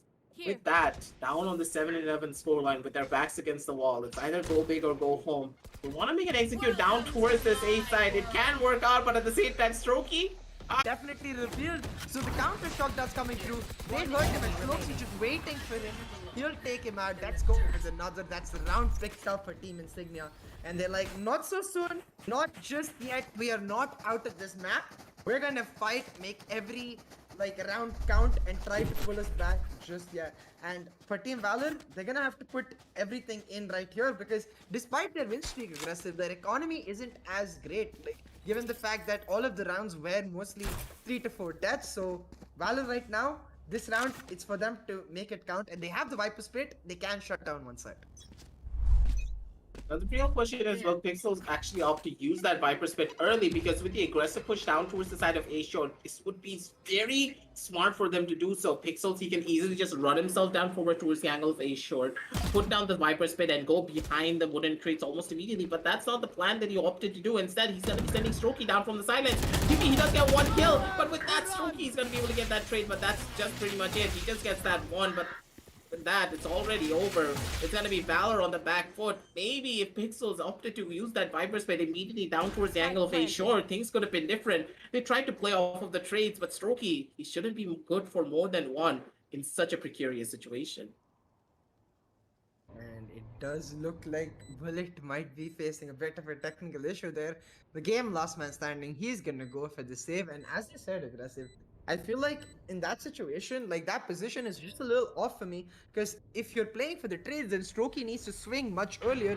And if you're not playing for the trades, then why is Buster even peeking or why is the stage pushing aggressively? Just a lot of question marks in the entire setup. And to to sort of throw salt into the wounds, like the setup screams of what Insignia wants in their attacking side. They want those early gunfights, they want those trades because that's how they make their way into the side. That's what they really excel at, and giving them those gunfights I feel like works against the comp that Team Valor have built for themselves. They're a defensive comp. They need to sort of continuously play the utility defensively, in my opinion, rather than try to take the matchup into Insignia's face, because with this next round, all the money on the line, Valor, they just need a couple more, but Insignia, having pushed up to 9, they're not too far behind.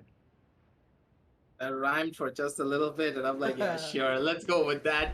Like, whenever a thing rhymes for us as casters, it feels as though the caster's curse gets alleviated just a tiny little bit, and probably Team Insignia are gonna be able to find this one out. But at the same time, moving on down forward, down onto this round in particular, this is their do or die. If they're able to find this, not only are they able to shatter the economy of Valor, they're going to be able to push themselves forward and try and take it down to even Stevens.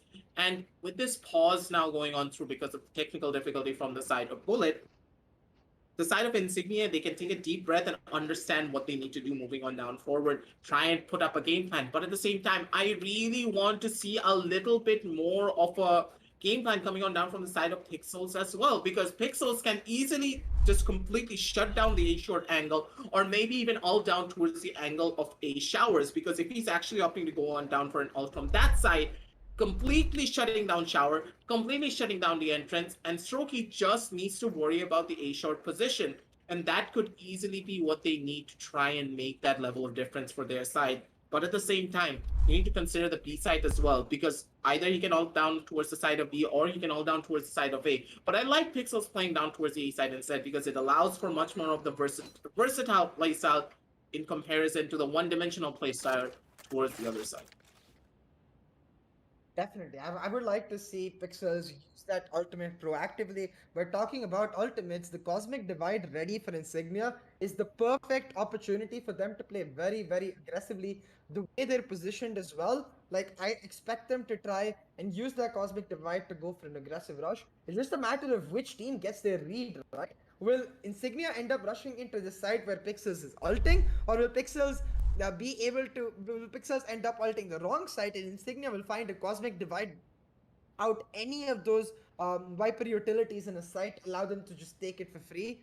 It's just going to be a spicy round, and more just to add on to the weight of that round, it's like if you pick up this round, it means that not only do you make it 10-11, but you destroy the eco of the side of Team Valor, allowing you to get to that even scoreline and then fight for either the win or overtime. Team Insignia, they've got it all in the bag right now if they just play by their own standards. But then again, we've seen Valor pull out just nutty rounds with their aim and the game's operator. So those two positions are key to look at for Team Valor. The Viper's pit that we talked about, and then the second anchor in the game's operator. If he can find that initial impact, initial first blood, maybe take out one of the controllers from the side of Team Insignia, it just puts a halt to their motion, an instant stop to their plans. Main question in my eyes is now how both of these teams are going to be playing each other. Both of their tournament dreams are now on the line pretty much at this stage. Because when you consider the standings, Team Valor, they are in a drastic need of winning this one. Because if they're not able to, things are just going to look even darker from them moving down the line. Because they need that one singular point to try and keep themselves in the game pretty much. Otherwise, things are gonna be quite dark. And now this time around, it feels as though Insignia, they understood they need to go down towards that B side. They need to go in for a fast execution. And with the B side completely under their control, they're gonna be quite happy about it. The grenade's gonna be coming on down through as well. Trying to get a first initial peek is gonna be Buster. But note that on the back end corner, still, Tippy, he can't survive for long. He does get taken on down, and from the back end, it's going to be backstab coming on down from the side of Pixels, who knew for a fact that Slokesy will want to play for that line of Pixels with the second, and I'm pretty sure this is all but over. Insignia, they have no way of trying to win this one out. Buster's going to be going in for a couple of his own shots. Beautiful spray control coming down from them. Pixels coming on down from the back end to get the last final kill down on the death scope. And with that, ladies and gentlemen, it's already over. The two ultimates are still present. The revive from the stage and also the ultimate Viper spit from that Viper. And CA, this next round seems all but impossible for the side of Insignia.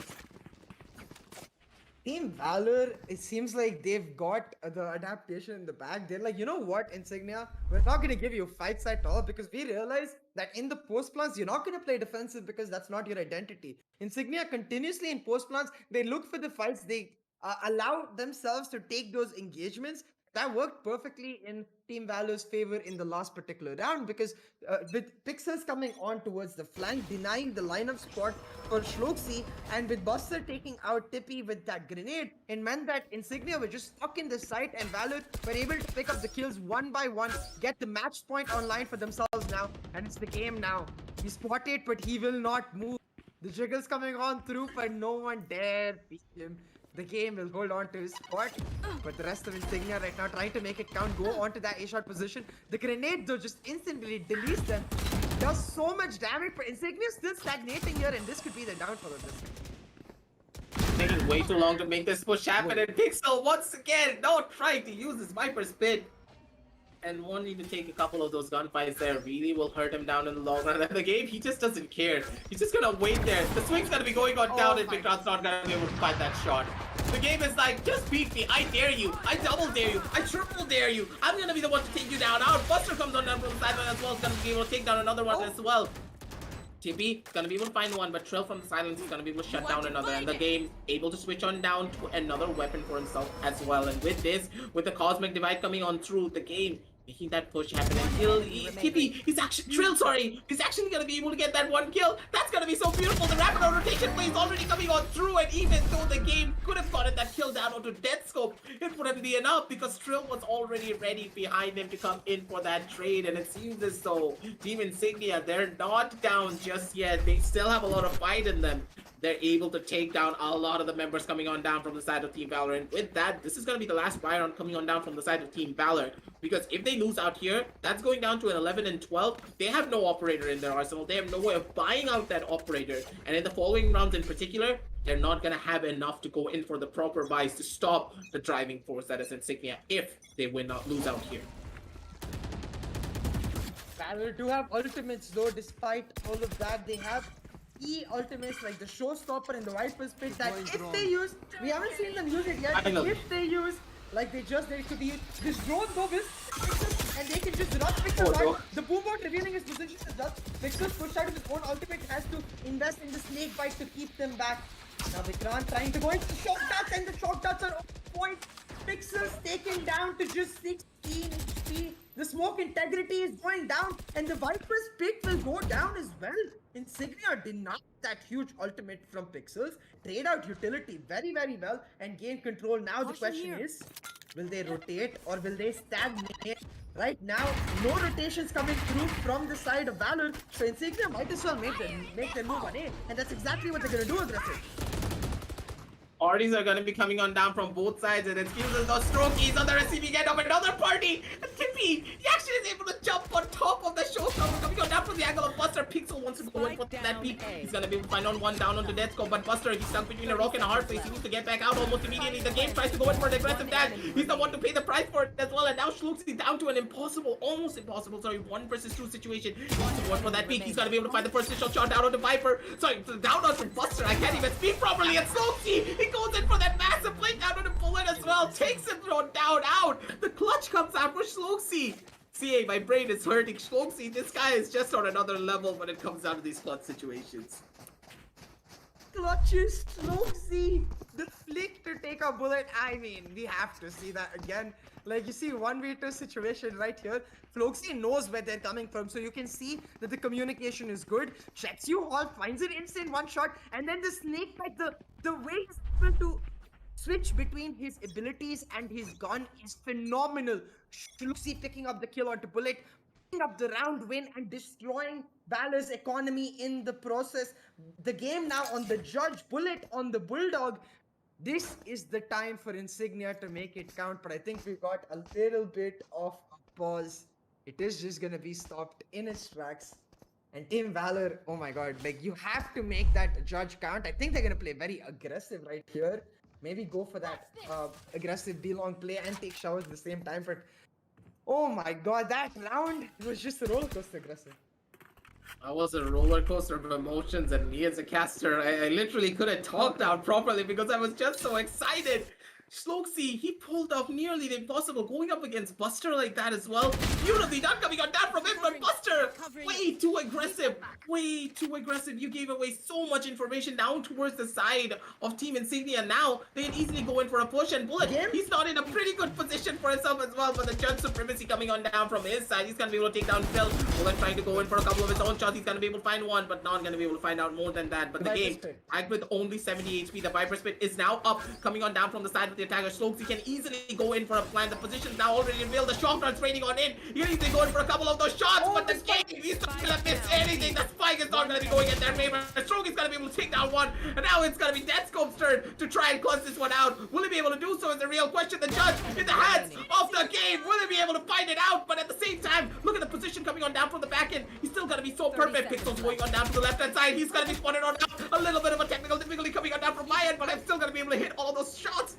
Will he be able to find it though is the real question. Deathscope now squaring off against the side of Pixel, but the shot is just so clean. Deathscope with the 4K to shut everyone down.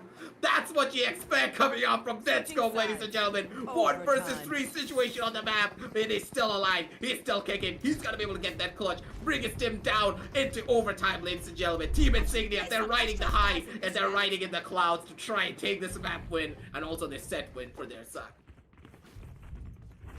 My heart right now is beating so damn fast. I know for a fact it's the same for aggressive.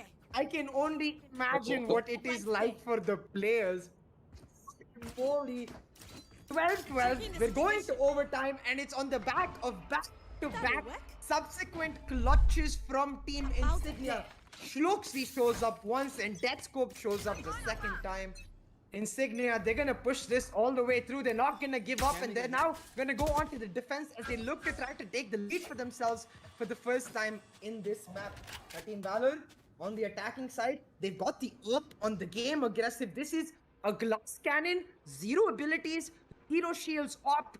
This op could either be the reason VALOR end up winning this round or they end up losing this round. And the way it goes will all be factored in the first shot they're able to take. But that shot just instantly denied. He's revealed by the drone. And now Insignia know that there's an op coming out. They're just not peeking. Schluxy, he just got an easy kill down onto Strokey, and with that, there's no siege, there's no heal, there's no slow, there's no way to stop a lot of these aggressive pushes that could be coming on down from the side of their back end. But the game actually dashing on in with just an operator, a little bit questionable. It's gonna be 1 kill down from the sidelines, but still the shots are gonna be connected, the trades are gonna be coming on through. It's gonna be Bullet getting 1 down onto Trill while Buster gets down onto another, and with that, it's gonna be a 2 versus 3 situation going on the map. Bullet tries to make his way forward, but he gets tagged on out by a lot of spam, tagged to only 30 HP. 1 more bullet into his body, and he's already gonna be going on down.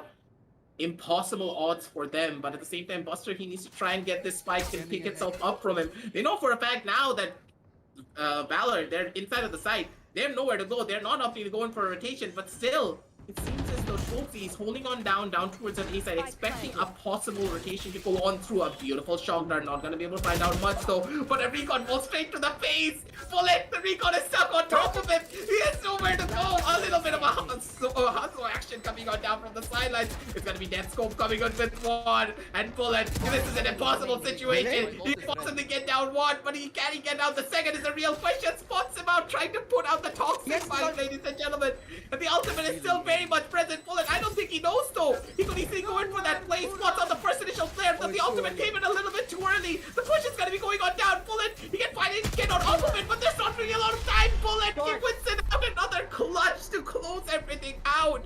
12 and 13 on the scorecards, ladies and gentlemen, and Bullet, he played that so beautifully. This is what the side of Team VALOR needs. Bullet having so many technical difficulties, but at the very end of it all, he redeems himself. He gets a clutch for his team and sets his team up for match point going into 12 and 13 scoreline. What are these rounds between both of these teams? Sam close. Neither team willing to give up. They're at each other necks, just going at each other, trying to claw some sort of advantage. And in that round, it looked the advantage was for Insignia, but Bullet able to pull it back, a quadra kill for himself, plays it beautifully in just utter chaos to win the round for his team and get another match point for Team VALOR. Now Team Insignia on the attack. They're held by the off and the wall. The off does not actually get the kill. The shot did land, so you can see that Team Insignia taking down very, very low, but the kill not done just yet, meaning that the op impact fully hasn't come through. Inside Insignia, they're slowly but surely edging on towards side. Rotations have happened for VALOR. Now the rotation's happening again. A bit of panic settling into VALOR, while Insignia just let the time bide by. They're waiting for a mistake, but given the fact that they aren't peaking, it's this push from Strokey that's gonna be the edge for either of the team. If Strokey gets a kill, it's over. If Strokey dies,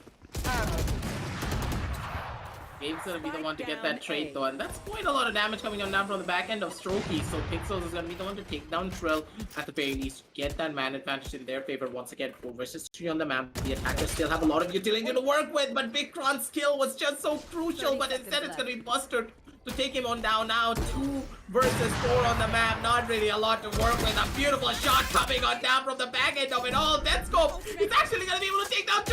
He's not going to be expecting the position of Bullet. And once again, it's going to be Bullet, ladies and gentlemen, to bring the clutch for his team. 12 and 14 on the scorecards to end everything off. Such a long road as well for the side of Team Insignia to bring it back for their side. But at the very end of it all, it was the consistency from the side of Team VALOR and the resolve to bring them that win. And the game with only a game with 27 kills on the board, you can't ask for anything better than that from your teammates.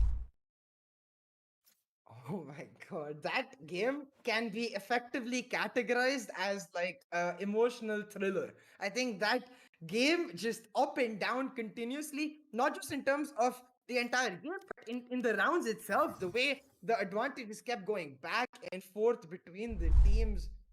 It was a spectacle to watch and witness, and I'm glad we got to do that. At the end of it, though, it's Team VALOR. Win it 14-12, take us to Icebox in map 3, and damn, I can't wait for that. But before we get to that, there's a lot to talk about this map itself, so let's quickly go over to the match highlights.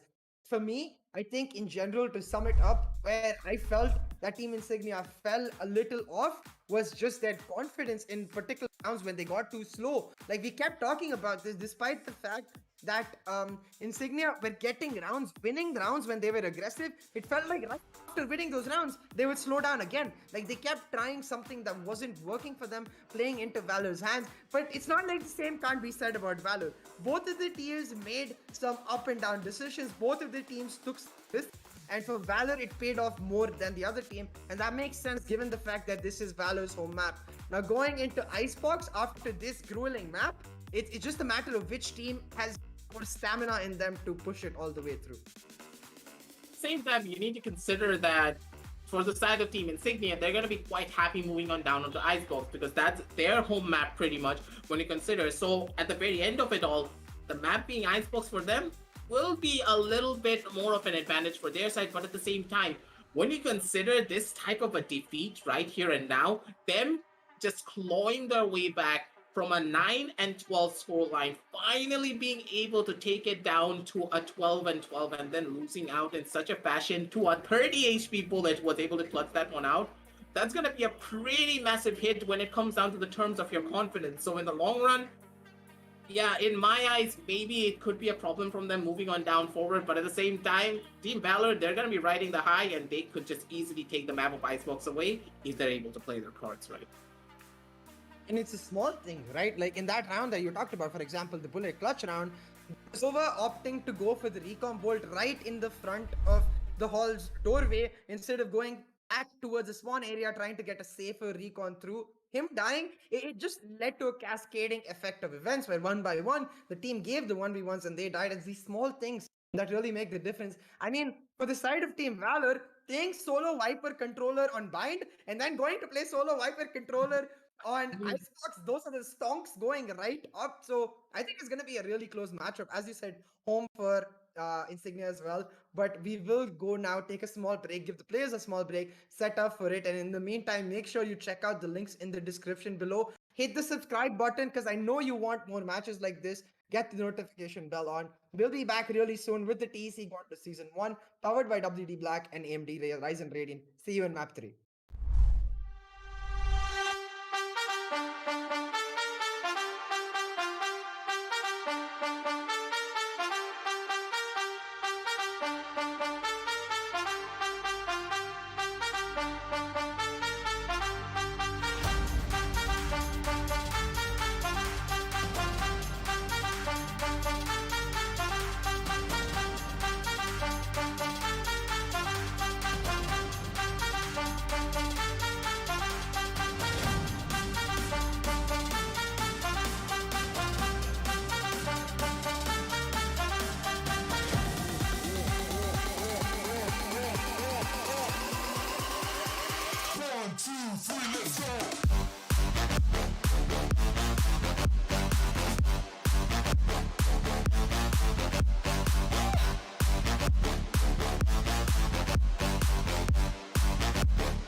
What's this?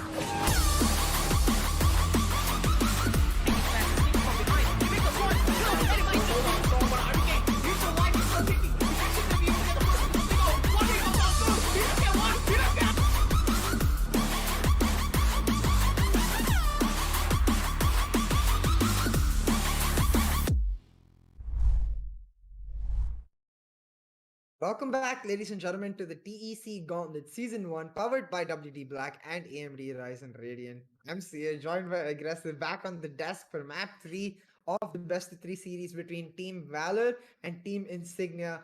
Map 2 was really close, but Valor managed to pull it out of the bag to make sure we head on over to Map 3. So let's take a quick look at what we do have stored for Map 3, because I have to ask you, Aggressive, going into this map, I feel like our predictions have to be all over the place because one side is favored, but the other side has a lot more momentum. What do you think?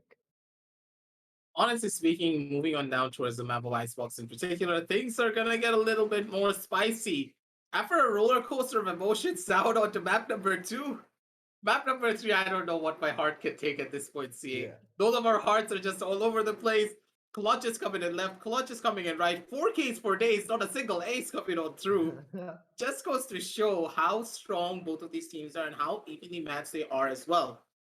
But when you consider the map of Icebox, things are a little bit more different because here you cannot rely on your pure mechanical aim. You need to rely a lot more when it comes down to the strategic prowess. But at the same time, considering after what we saw down in map number 2, they can easily make everything work down into map number 3 as well. Because Icebox is a place where the strategy they pulled up previously down in Bind works even stronger here. So the single controller lineup with that Viper coming on through can work wonders for them moving down. Yeah, I expect Bullet to pick up that Sova. So the only difference between both of these teams is the Killjoy for Floxy versus the Reyna for Buster. So they're putting their odds into the hands of Buster. They're like, you know what, Buster? We're expecting you to just go all out. Use the long range fights that Icebox really gives you to pop off and get us that X factor necessary to pull off a reverse sweep. On the other hand, we know what Insignia brings to the table. Aggressive, we've seen it from them. Shloxy and Death Swope, both of these players pulled off insane clutches in Bind, but in Xbox, these players seem to take it to the next level. It's really one of their favored maps, so I'm excited to see which team really starts off strong because given how the last map went, I feel like this matchup all about momentum. The team that goes swinging from the right direction from the very start, I feel like they might have that momentum to push it for the win all the way through in map 3, get the win in the series, and get those 2 points for yourself on the board in the group standings, most importantly. That's where it all matters because both of these teams are now fighting for that 2-point advantage. And for the side of Team Insignia, that's going to be the 3-point advantage in their favor. So moving on down forward here in this map in particular, we of course are saying that the advantage is going over towards the side of Team Insignia because statistically, they performed really well coming on down onto this map in particular. But for the side of Team Valor, you can't really say the exact same. They have a little bit more of a harder time when it comes down to execution heavy maps. That's what we saw in Haven, and that's could just be the thing that happens down here in Icebox as well, because there are a lot of long range sidelines. There's a lot of flanks that you need to check.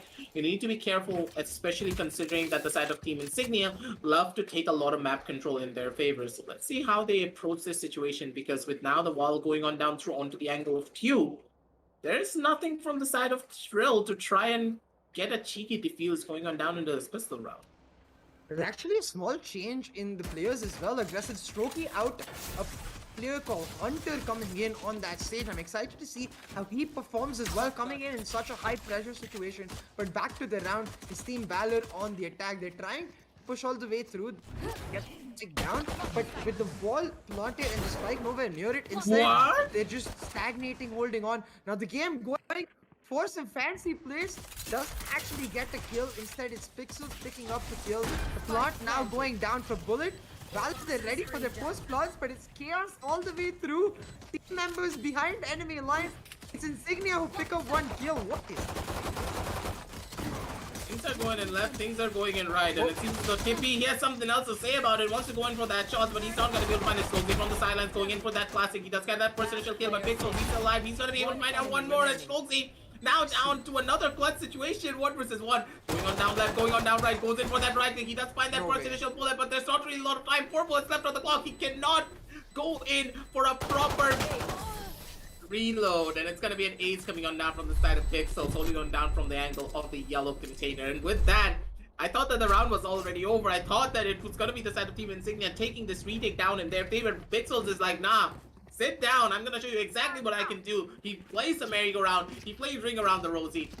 He catches Slowsy off guard and brings it down to their side entirely. 0-1 on the scorecards, ladies and gentlemen. And to start everything off in such a style as well with an ace, Pixels, he's feeling himself and he's ready to show how much he has learned on this Viper, and it's bringing his A game down towards the side of Icebox.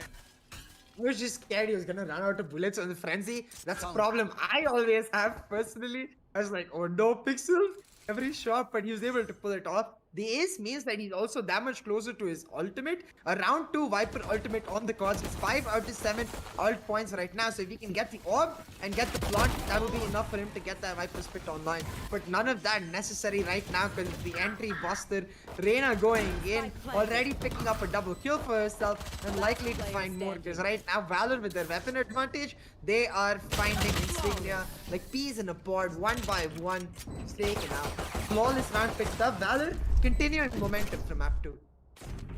What I loved about that play coming on down from the Sage and of course the Viper was that the way they placed that wall was so beautiful, and also the light up coming on down from the side of Pixels as well, placing it on top of the wall pretty much at that stage. He was able to set up his teammate properly to go in for a proper plan, and as soon as the plan went on through, there was a crack in the wall where you can shoot through.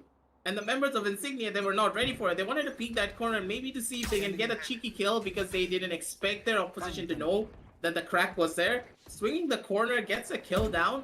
Beautifully done from the side of Team Valor to try and bring it back for their side. And they are able to come out of the gates running down on the map of Icebox. And with that, want to go down for another execute down towards this A side.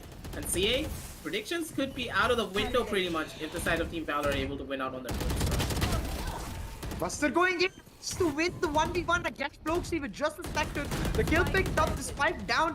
The Viper already ready for the lineup, and it looks like Insignia, they're gonna have an almost impossible time pulling off this retake. Now all 4 members gathered up, they have the weaponry, they need to win the gunfights and they need to do it fast because the lineups are coming through. Now Hunter revealed it's an instant 1 tap for Tippy to take down, but they're going for the diffuse because if they're not pushing for the retake, and they're gonna get spammed down, poisoned down. And Insignia, they still managed to find the kills. Now a 2v2 situation with the Viper done. The defuse can go through. It's Vikram doing it, but Bullet takes him out.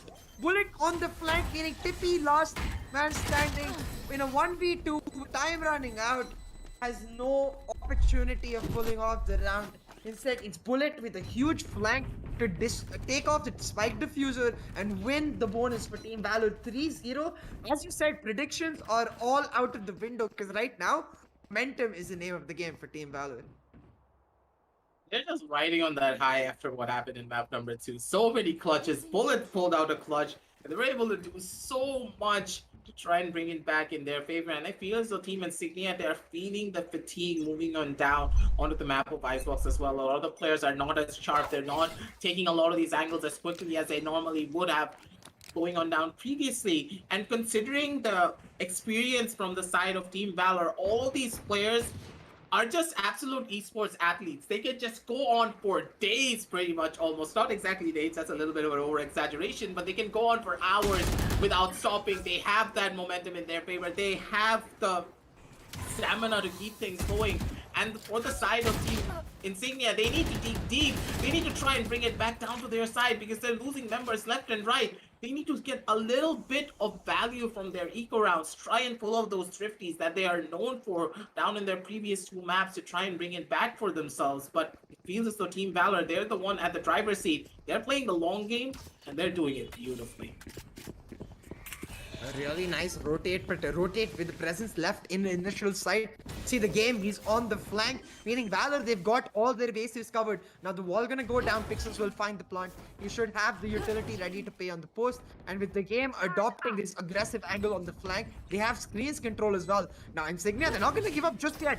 The Blaze-Storm comes out, Tippy's managed to get 1 kill, trying to look for another, but Bullet will take him out of the air. Hunter will pick up a couple more, and 4-0 for Team Valor. Insignia seem to have no response to this squad, and considering the fact that Insignia, in their first ever best of 3 series against Inazuma, lost in a similar fashion. They won map 1, but they dropped maps 2 and 3. I wonder if that's happening again. As you said, the stamina factor, the mental factor right now, really working in the way of Team Valor. This is just such a massive problem going on down forward as well, because now that Team Valor are on the back foot, things could work out in their favor or it could not. It's all coming on down to this one singular buy round, because if they lose out on this buy round in particular, things could just end up in a pretty bad situation. But still, Trill's gonna be good for one. Slowly coming down as a backup is gonna be able to be good for another. Bullet's gonna be able to find that first chance to pick off. Does get spotted out by the drone. Slowly, he's just playing with fire at this stage. He's going to left, he's going to right, but Trill's gonna be the one to get those triple kills down for his sideline as well. Slowly comes in with that double. And it feels as though Valor, they wanted to go an aggressive push down from the side of mid, but they didn't expect such an incredible setup to be set up by the side of Team Insignia. Trill getting such crucial kills as well. Beautifully done from the side of Team Insignia to take that round away and punish the mistakes from the side of Team Valor. Absolutely, like right now, Insignia, with that round win, they'll be able to stabilize their economy, get that operator really flowing in his comfortable position for Tippy, and start using that as the anchor to try and stabilize the round difference that they have. Now Tippy is not going to back off at all, instead going for a very aggressive peek here. Does not land the shot, has to dash out of the way, and Valor looking that as a trigger to get this site execute going. The wall coming down, the game has moved in aggressively. He gets a headshot, but through the wall, meaning it's not a lot of damage. Instead, now the Viper and the Sage are going to come on down. The wall is going to go down, and so is the smoke as they get the plant down. But Tippy able to pick up the buster, and Shloxy with another kill, meaning the spike planter is down, and Insignia, they hold on strong. A site not given up. Last player standing. They're not even giving him a single bit of space. They don't want to give up any form of kills as well. Bullet's going to be good for one, but he's not going to be good for another. Trill's going to be the one to take him on down already. And with that, Team Insignia, they're fighting back, and they are fighting back hard. One by one, they're taking these rounds back. And now that Tippy, he has an operator in his hand, things are just going to get even harder. But at the same time, because Buster is now picking up that Reina, they have that little bit of a leeway, having that flash in their arsenal, take a lot of these proper engagements against the side of Tippy. But considering the map of Icebox in particular, there are a lot of nooks and crannies that you can hide behind to try and circumvent the Rain of Flash. So in a way, yes, Tippy's at a disadvantage, but at the same time, there are no form of advantages as well coming on down from the side of Team Valor if Tippy plays his cards properly. Just as I say that. Flick from Tippy, just as you said it, the down track is perfect, goes for the double dip, finds the kill, the heal is coming on through, Tippy trying to hold on, but does not check his left. Pixels will take him down now. The Sage trying to find trade, but instead Drill gets taken out. Valor pull back the double kill that Tippy was able to take. They'll go one step further. Hunter with the Sage ultimate means Sova is revived, and now suddenly Valor have an advantage despite Insignia getting a strong start. Now, with this aggressive position that the game has got for himself down at A side, Valor have the pick of the crop. They can go down onto B. They can go down onto A. They've got control both on A main and B main. So they're going to take their time. They're going to let it fester for Insignia. Make them go for the false rotate. Even invest the Killjoy lockdown while they all the time just intended to go for the B side. Beautiful play coming on down from all the members of the side of Team Valor. And with that, let's go team maybe 30 able to get seconds one left. kill, but this is so dead. This is so painful to watch. He can find this maybe, but he could not. Let's go. That's gonna hurt quite a lot, but at the same time, the tags do come out from the 100 sphere, so this is very much possible still. Two versus three situation on the map. Slowly trying to switch out to a different gun. 13 bullets left on this magazine. Maybe he's gonna be able to find out something. Opting to go in for that lineup, but Hunters, he's not gonna be giving anything away. Beautiful headshot down onto one. Vikrant with only a tiny little bit of HP, not much to work with. Goes in for a wraparound play, but it feels as though bullet smells him on out. But Vikrant, he could still pull this one off because the lineups are not gonna be giving him the full amount of time to try and stop this defuse coming on through. Knows for a fact that the Viper could possibly be pushing, but Pixels, he expected that, understanding that Vikrant's gonna be pushing for that lineup, and he threw out the second Toxic Bite, understanding that, hey, Vikrant, he's probably gonna think that I'm gonna be pushing on up, possibly because I could be going in for a defuse, but Pixels is like, no, I'm gonna throw the reverse psychology on you, and I'm gonna stay the exact same position where I threw that lineup, understanding that you're gonna be the one to push me. Getting a beautiful kill down onto him, and with that, Team Valor, they put themselves on the board once again, kicking us out to a 2-5 scoreline. The salt on the wounds in that round especially is that the Viper lineup actually kind of missed a little bit. There was a tiny corner where Vikrant could have just gone for the full diffuse, but he wasn't expecting. He was like, yeah, surely he knows the lineups, surely he'll get it right. But Vikrant not checking, instead goes for the push. Pixel's playing him, was able to pick up the round. Now, Deathscope himself, we've seen this from him even on the Astra. He likes his aggressive plays, goes for one, takes out Hunter, and will set up the Viper ultimate to just shut down B, allowing his team to go for this aggressive stack down onto A side. Now, Valor, they're backing off from A, coming back towards the B side, but they will warp into the Viper's pit inside, so they're gonna pop the Empress for Buster. He's gonna lead the charge. They're pushing through mid. They're like, you can stack A, cut off B, but there's an entire mid area open for us to push through. Buster going in now. Deathscope finds it. My God, split from Deathscope are just pristine. He's able to pick up the 4K, now looking for the ace. Deathscope versus the game. Deathscope will not find the ace, but he's done more than enough damage, leaving the game in a 1v3 reduced position given out. Tippy finishes it off. Damn aggressive. Deathscope got that on point. I mean, his name is perfect, right? I want to see this again, just one more time from the angle of Deathscope. This is going to be going in the highlights for sure down on our Instagram, but look at that spray transfer, so clean, so crispy, so beautiful. Nothing was there to shut him on down, and Deathscope, he's feeling himself. After that first initial kill down on the Strokey, and then 3 consecutive kills on people pushing him down from the side of the bottom of Tube. You don't expect that coming out from your Viper, but he did everything, taking such a beautiful round for his team. Now down to this 3-5. Team Insignia, they have their mojo back. They have the momentum back once again in their favor. And now the real question is, will the side of Team Valor not be able to find this one out? But it seems as though Hunter, he has something else to say about it. There was an operator in the hands of Tippy. And I'm really wondering, did Hunter just one-tap him out of existence when he was scoped in with an operator? Yeah, I think so. Drill looking to avenge his brother, but instead God, Buster and beautiful. Pixel each get a one tap. Beautiful. The game will chime in for another one tap. Can we get a team ace of Sheriff one taps? That will just be like perfect. That is like the most satisfying thing I could ever think of watching. If we could get a team ace of Sheriff one taps, but with Hunter holding down on the operator and Vikrant likely to go for a save, I guess I'm just gonna have to save on to that thought for a dream because it's not gonna happen over in this round. Valor though, aggressive. The one taps, oh my God, they're really pulling off a huge win for themselves. I think that Team Valor is gonna take out a leaf from the side of Insignia's book, being like, hey, you took us down a lot of times with these sheriffs, but now that we're on the map of Icebox, the fact that we are much more of these esports athletes, the fact that we have a lot more experience, we're gonna be the ones having the stamina to go in for nutty plays like this, and we're gonna bring it back so hard that there is no way you're gonna be able to shut us down. Vikrant's gonna be coming in for one, but at the same time, it's just not gonna be enough. The game's gonna be the one to shut him on down instead, and that's gonna be Thrifty round coming on through from the side of Team Valor. And honestly speaking, those sheriff shots were just so clean as well from all the members of the side of Team Valor. But at the very end of it all, CA, it felt as though Team Valor, Team Insignia, they were trying to take a lot of these 1 versus 1 duels. They were trying to be aggressive on the opponent's eco round, which you shouldn't really be doing. You should be playing a lot more defensively, waiting for the side of your opposition to just walk down into you, so that at one point you're the ones with the advantage because they're just holding down with chairs while you have the proper lineup, you have the proper crossfires to just shut them down when they opt to go in for a rush.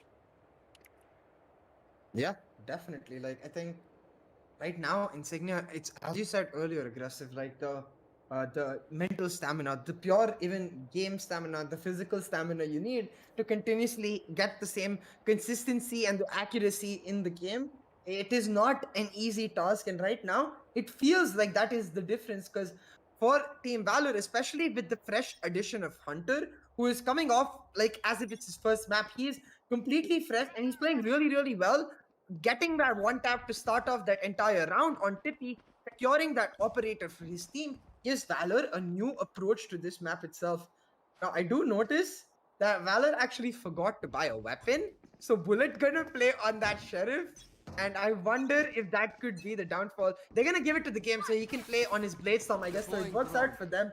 But Valor again, full control. It's gonna be smoke setup of Pixels. He moves in and he will catch out Trill despite the aggressive push he made. Valor just coming out, swinging right now, every single coin flipping in their favor, and they're the ones with the advantages. Pixels and this look can cause so much damage, but he's already done it. What is happening, Pixels? What are you doing? There is no situation where you just got those 2 kills. They had all of the advantages down on the side of the defense to shut everyone down. Vikron's not going to be able to get that shot down on the Bullet as well. And this just could be a flawless round coming on down through for the side of Team Valor. Ladies and gentlemen, and with that, Shloxy, he couldn't even go in for the shot. And already, the game, what is he up to as well? Flying in through the air like a majestic angel, actually being able to get a shot down onto Shloxy while he was floating through. A little bit of precise gunplay coming on down through, but at the same time, hey, at least it was not a headshot. Don't you think so, CA? Yeah, a headshot which has just been a little too much, a little too painful for this side of Insignia. But 3-7 on the scoreboard right now. That's not really panning out for the side of Team Valor right now, because that Reina, I feel her impact is the most on the attacking side when you're picking her up in replacement of that Killjoy. So if you're able to get these rounds on the attacking side and on the defense, Buster will have a lot more freedom to make his own plays, try to get his own advantages. And it's right. Everything is going right for Team Valor. They are set to pull off a reverse sweep, but we can't count off Insignia. They've already pulled off one insane comeback to even get to overtime in map 2. So they definitely have proven that they have the metal and the capability to make sure that this match is not over just yet, despite what it looks like. Now, looking at the compositions, aggressive, I want to talk about the way Team Insignia seem to be set up. I would prefer if the KJ would play a more of an anchor role towards the mid B area, because the turret gives so much value against lurkers like Pixels rather than going for the wall. If you can use that wall aggressively, play more of that grim battle stage, then maybe you can get more value for Trill, especially considering that he is a duelist. He could be the ideal candidate for that battle stage. Absolutely. I agree with that. And maybe saving the wall instead for a couple of those retake scenarios also could really help out for you in the long run, because consider that you have the Viper in your arsenal. You can easily make that Viper be like, hey, pick up your orb, throw it down in front of me. Let me pull up my wall in front of the spike. And as soon as the wall is hardened fully, I can easily go in for a half defuse. And as soon as that half defuse goes on through, Team Valor are going to be panicking like crazy. They're going to be like, oh god, half defuse just went on through. We need to push. We need to try and do something, because if they touch that spike again, it's going to be going in for a full defuse. So these type of moments of confusion can be created very easily by just using the sage in a different manner. The textbook's approach from the side of Trill, yes, it can work out, but at the same time, you need to consider something. It's been 7 rounds going in the favor of the side of Team Valor, and you've been doing the same thing over and over again. Yep. You got no form of value out of it. Yes, you were a little bit aggressive down towards the angle of mid. You're able to get a little bit of value, but that's pretty much it. You need to try something different. You need to change things up. Otherwise, already at this stage, if you're not able to take it down to a 7-5, things could be already too late for the side of Team Insignia. Yeah, and I wonder, like, is the fuel just over for Insignia? Like, all those clutches, all those insanely close moments, the fact that they barely lost out map 2, it must have been very, very tasking for the players. But they still have to just sort of reset themselves. They need their full focus on map 3 right now because Icebox is one of their favorite maps. They've already won once on this map against Inazuma. So if they can go back to their fundamentals, their basics, their comfort, really, I do believe they will be able to pull off a comeback. But right now, with Buster on full form, with Valor just going ham, Pixels getting value out of thin air, basically, the way he's able to create just this space as a lurker on that solo controller, Viper off so much with just basic sense of utility that he has on his own. It's absolutely phenomenal. And for me, I want to see Valor continue this and see what they can accomplish on the attacking side. If they can get to like potentially like a 9-3 half even, that would mean that the pistols get so much value, and that Reina on the pistol suddenly starts looking like a major win condition. We call Reyna the raid boss for a reason, especially when it comes down to a lot of those pistol rounds, because as soon as you get that one kill, especially after the recent changes to Reyna, because before she had like 4 orbs, now she has only 2. But at the same time, if your teammate gets a kill, you still get that health orb in your arsenal. That just makes a lot more of a different play style. Reyna can be much more of that team player, play together as a unit with conjunction with her teammates, and that's exactly what Buster does best, especially when it comes down to his teammates coming on down to help him as well. He creates space, but he also also allows his teammates to create space for him, and as soon as that space is created, he doesn't hesitate for a second to rush down in, make use of that space, and create even more space to go on down for a proper side execution. And hopefully the side of Insignia are able to understand this and try and bring it back to their side, because seemingly at this stage, if they're not able to get this round off in particular, if you just look at the terms of the economy, Tippy now opting to go in for this operator. Yes, it can work out in its favor, but at the same time, if this operator does not get at the bare minimum of 2 kills coming on down from his end, things could already be over for the side of Insignia. Tip number 1 for Tippy to make the operator work: stay away from Hunter. Like, stay away from Hunter and his one taps. That's just not a risk you want to be taking, because as you said, those kills that if he is able to get, will be the real impact for them to be able to pull it through. And I do think we have a bit of a tech issue. We'll go resolve that really quick and be back with the TEC Gauntlet Season 1 matchup between Valor and Insignia real soon. Don't go anywhere. We'll see you soon.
He just whipped the biggest whip of his life.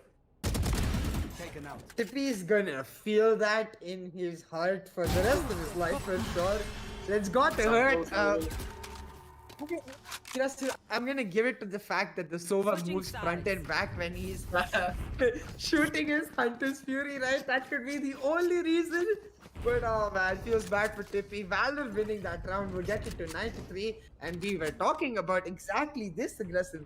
Now at 9-3, the pistols has so much value. In Buster, if you can just get him to that 150 HP, suddenly becomes so difficult to kill. But it's not just Buster we have to look at. If you look at the scoreboard, all of Valor is performing phenomenally right now. 12 kills for Bullet, 11 each for Pixels in the game, and with 9 assists on Pixels as well. It just feels like Valor, they've come out completely reset, completely refreshed in map 3, and they look like they're just taking this map like it's a piece of cake. Insignia now on the attacking side, they have to make it count right off the bat. I want to see some classic Insignia textbook aggression. Insignia on the driver's seat, trying to be at least on the driver's seat at this point. 9-3 on the scorecards. They need to make this happen, otherwise things could just go wrong all over again. The shots are going to be raining on in, and no plant as well. So much utility being used down towards the side of B, and they're actually dipping down and going towards the side of A instead. Look at the position though coming out from the game. He can easily get one kill if he wants to at the bare minimum. The crosshair placement is just not there, but all the members of the side of Insignia are slowly but surely making this push happen. The game could be walking in down into a death trap if he's not careful. He's gonna be able to find one, he's gonna be able to find two, dash back out. Opting to go in for that smoke, maybe he's gonna be able to survive it. Yes, he will, ladies and gentlemen. He gets out of this sticky situation with his life. Easily can ask for a hill coming on down from the side of Hunter to try and bring things back in the air favor of the game. He's looking for one more kill. Maybe he's gonna be able to find it slowly but surely, going in for a wraparound play. He's gonna be able to spot out Mikron. An easy kill coming down from him, and especially with the heal from the side of Hunter as well. Things are in their favor, but at the same time, Netscope can easily go in for one kill. He's actually gonna be good for two, and now the game. He's down to a 1 versus 2 situation. Things are looking up so brightly for the side of Team Valor, but at the very end of it all, it was just a false sense of security seemingly. They don't know where the game is though. He can't find his ace, but spots out the safe, but no, Enemy remaining. he's gonna take out Deathscope, and with Spike Trill down, really, B. really low, it's an opportunity They don't for an know. ace for the game. Now Trill taking it, but they have no idea where he is. Dash will reveal his position, but there's no time left, Clutch. and the clutch will come on through. The game going for the ace, but that's okay. He's like, you know what? I'll take the 4K and the clutch instead. The game, I mean, pulling off some nasty ghost one taps right there in gold, and I feel like he needs to be traded out right here. These two players, rather than allowing him the respect that his smoke gets, could be rushing him, trying to take him down. But Insignia, that's what the difference it seems like is. There is that teensy bit indecisive, teensy bit just one step behind as compared to Valor, who are just feeling themselves. They're so confident, every single player willing to take that peak. Even the B wall that Valor has right now, a retake wall, but a very green retake wall. It's not a yellow retake wall, it's just a pure sight retake wall as well as cover. So right now, for Team Valor, it just feels like they can do no wrong. For Deathscope and the rest of Insignia, they've got the guns for themselves. They went for the force buy, and they're getting the kills. They will not give up. Even Insignia, they're like, yeah, we did lose out on the last round, but we know for a fact that we need to bring it back for our side as well. So they're like, let's go in for a force buy. Maybe we can catch the side of Team Valor off guard.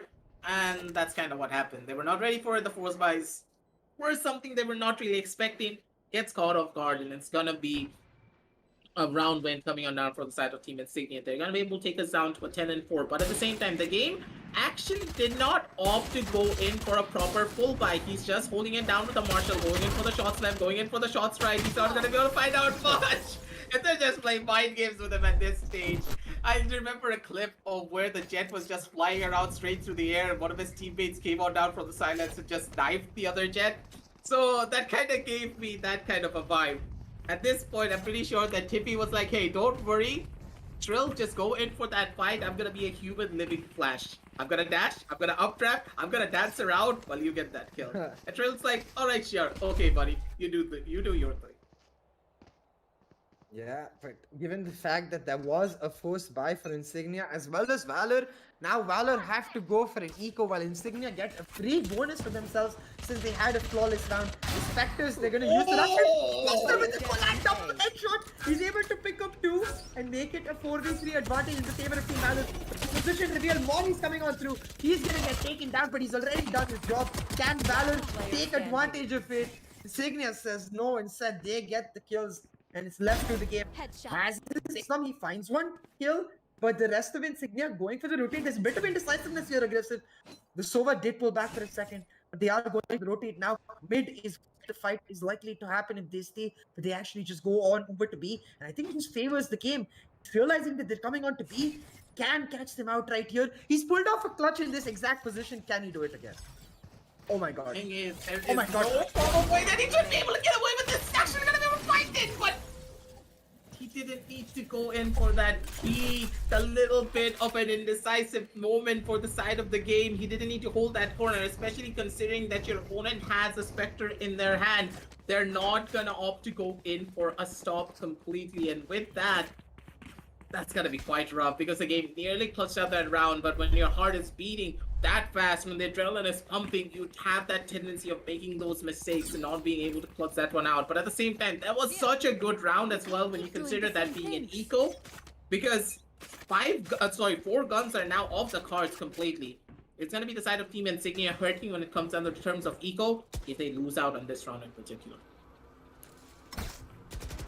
Now, this Viper wall set up for the side of Insignia. Signals in a execute the drone coming and out, clearing all the angles. They are going all the way, trying to take the fight to Team Valor. Guns for both of the teams, though, it's the first blood that would really matter. Yoki going for the start, he's able to get Tippy caught, catching Buster unaware, gets one kill. Now the game with the trade out his gun as well as his team gets ready to go for the retake. Killjoy lockdown. I feel a little too early over there. The nades used as well. All of this utility was very, very early. Now, Valor can actually go in for a free retake. Pixel gets one as well as taking down the lockdown. He gets traded out, but with the Viper now, Netscope has to come actually contribute to the post plant. He's getting spammed out. He's not in the ideal position for a lineup, but he's still able to put one snake bite through. The second snake bite comes through, and Netscope has done his job. Player The standing. post plant now formidable for Insignia. Vikrant will find one kill. Hunter will go for the save, but I felt like a couple of individual mistakes made from both of the teams there, but Insignia sticking to their guns, sticking to what they decided from the start of the round. They went for the execute, they pulled it off. Getting the plan down is where things get a lot more easier, but the problem is they need to try and get that plan down at the very beginning stages. And Buster not really suspecting a player to be holding on down from the side of Nest really did cost pretty much everything down in that round in particular. But at the same time, Pixels, I understand you wanted to go for an aggressive push down towards the lockdown. You wanted to try and take that one out. You got that first initial kill, you got the lockdown kill, then why did you drop down from the side of Belt? Because you dropping down from there basically just meant that, hey, I'm a free kill, I'm jumping on down, and no one can try and kill me, no one can try and stop me. But at the same time, Pixels, he wanted to play a little bit too aggressive, trying to go in for a peek, but he's not going to be able to find out much. Gets a little bit of information, though, that all of the members are now making their way down towards his B side. Wants to make this push happen. The wall does go on through, and the shot could easily just go on in. Pixels! He gets away with murder, and he's able to live through it as well. Hunter gets one. Vikram with the trade. Insignia getting taken out at their spike plant. 4v2 on the map for Team Valor. If they win this thrifty round, they get 11 points on the board and they disrupt the complete momentum that Insignia got because of the last round. Now Valor, they're just trying to get as much info as they can, deny this spike from being picked up, and they have the sheriffs to make sure they do that. Bullet will find a tap and another to pull out a thrifty win for Team Valor, and it's all due, all the credit due to Pixels. The sneaky Viper getting on top of the wall and then getting his way into the smoke to get a tap onto the flaunter, take him down, and just turn the entire round into a battlefield right then and there. And in the battlefield, the sheriff always wins, I guess. How many times is Pixels gonna do this and he's actually gonna get away with it? He did it last round with the lockdown, and this round straight into a Viper's Just planting down the spike. This guy is absolutely insane. And I love that about him. The game comes in from the sideline as well, getting that first initial kill down on the dead scope. And that is such a crucial kill as well, because now there's no one for him to run and there's nowhere for him to hide. Because there are no smokes now for the side of Team Insignia. They need to go in dry and they need to be fast about it as well. TP tries to make that push happen, and with the resurrection now going on through the game, it's not gonna be able to find that kill down on the slowly. The shots are gonna be raining on in, but Bullet instead is gonna be the one coming in for the backup, being able to get that first initial pick up. Slowly finally being able to take down the operator, so that's such a crucial kill down for their side. But the Bullet, he's not missing any of his shots. Bullet's gonna be able to find out 3, and with that, ladies and gentlemen, Vikram, he's holding it down from the back end corner. Spots out the 2 people at the bare minimum, but Pixel's gonna be able to take that one, and the Bullet, his crosshair placement is on point. He's not going to be missing any of those shots down onto his own clone. Down to a 6 and 12 CA. The thing that we never really even expected is already happening. It's going to be a decisive win for the side of Team Valor on the map of Icebox as well, the home ground of Team Insignia as we dubbed it.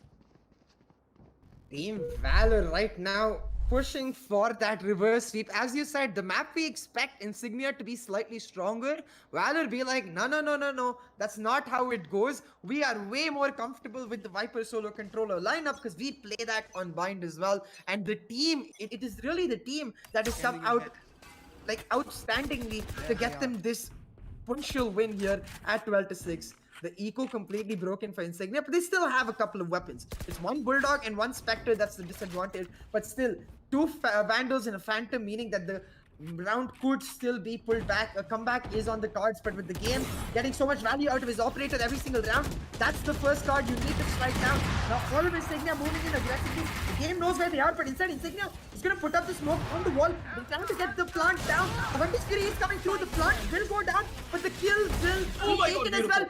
Will double dip and get another kill. For his credit, Buster to find Tippy, leaving it down to just dead scope.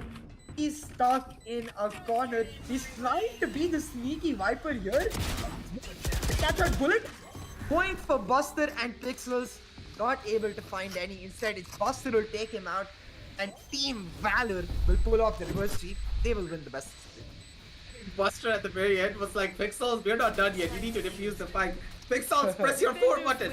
Press your 4 button. And then Pixel finally is like, oh yeah, I need to get back in my chair. I need to press that button.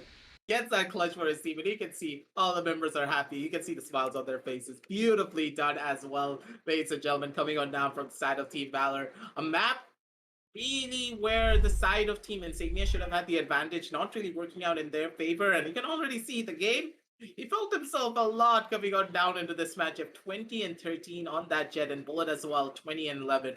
Beautiful showing of skill from the Sova, and of course that Jet. That's going to be a win for the side of Team Valor. They take this map, and they also take the set.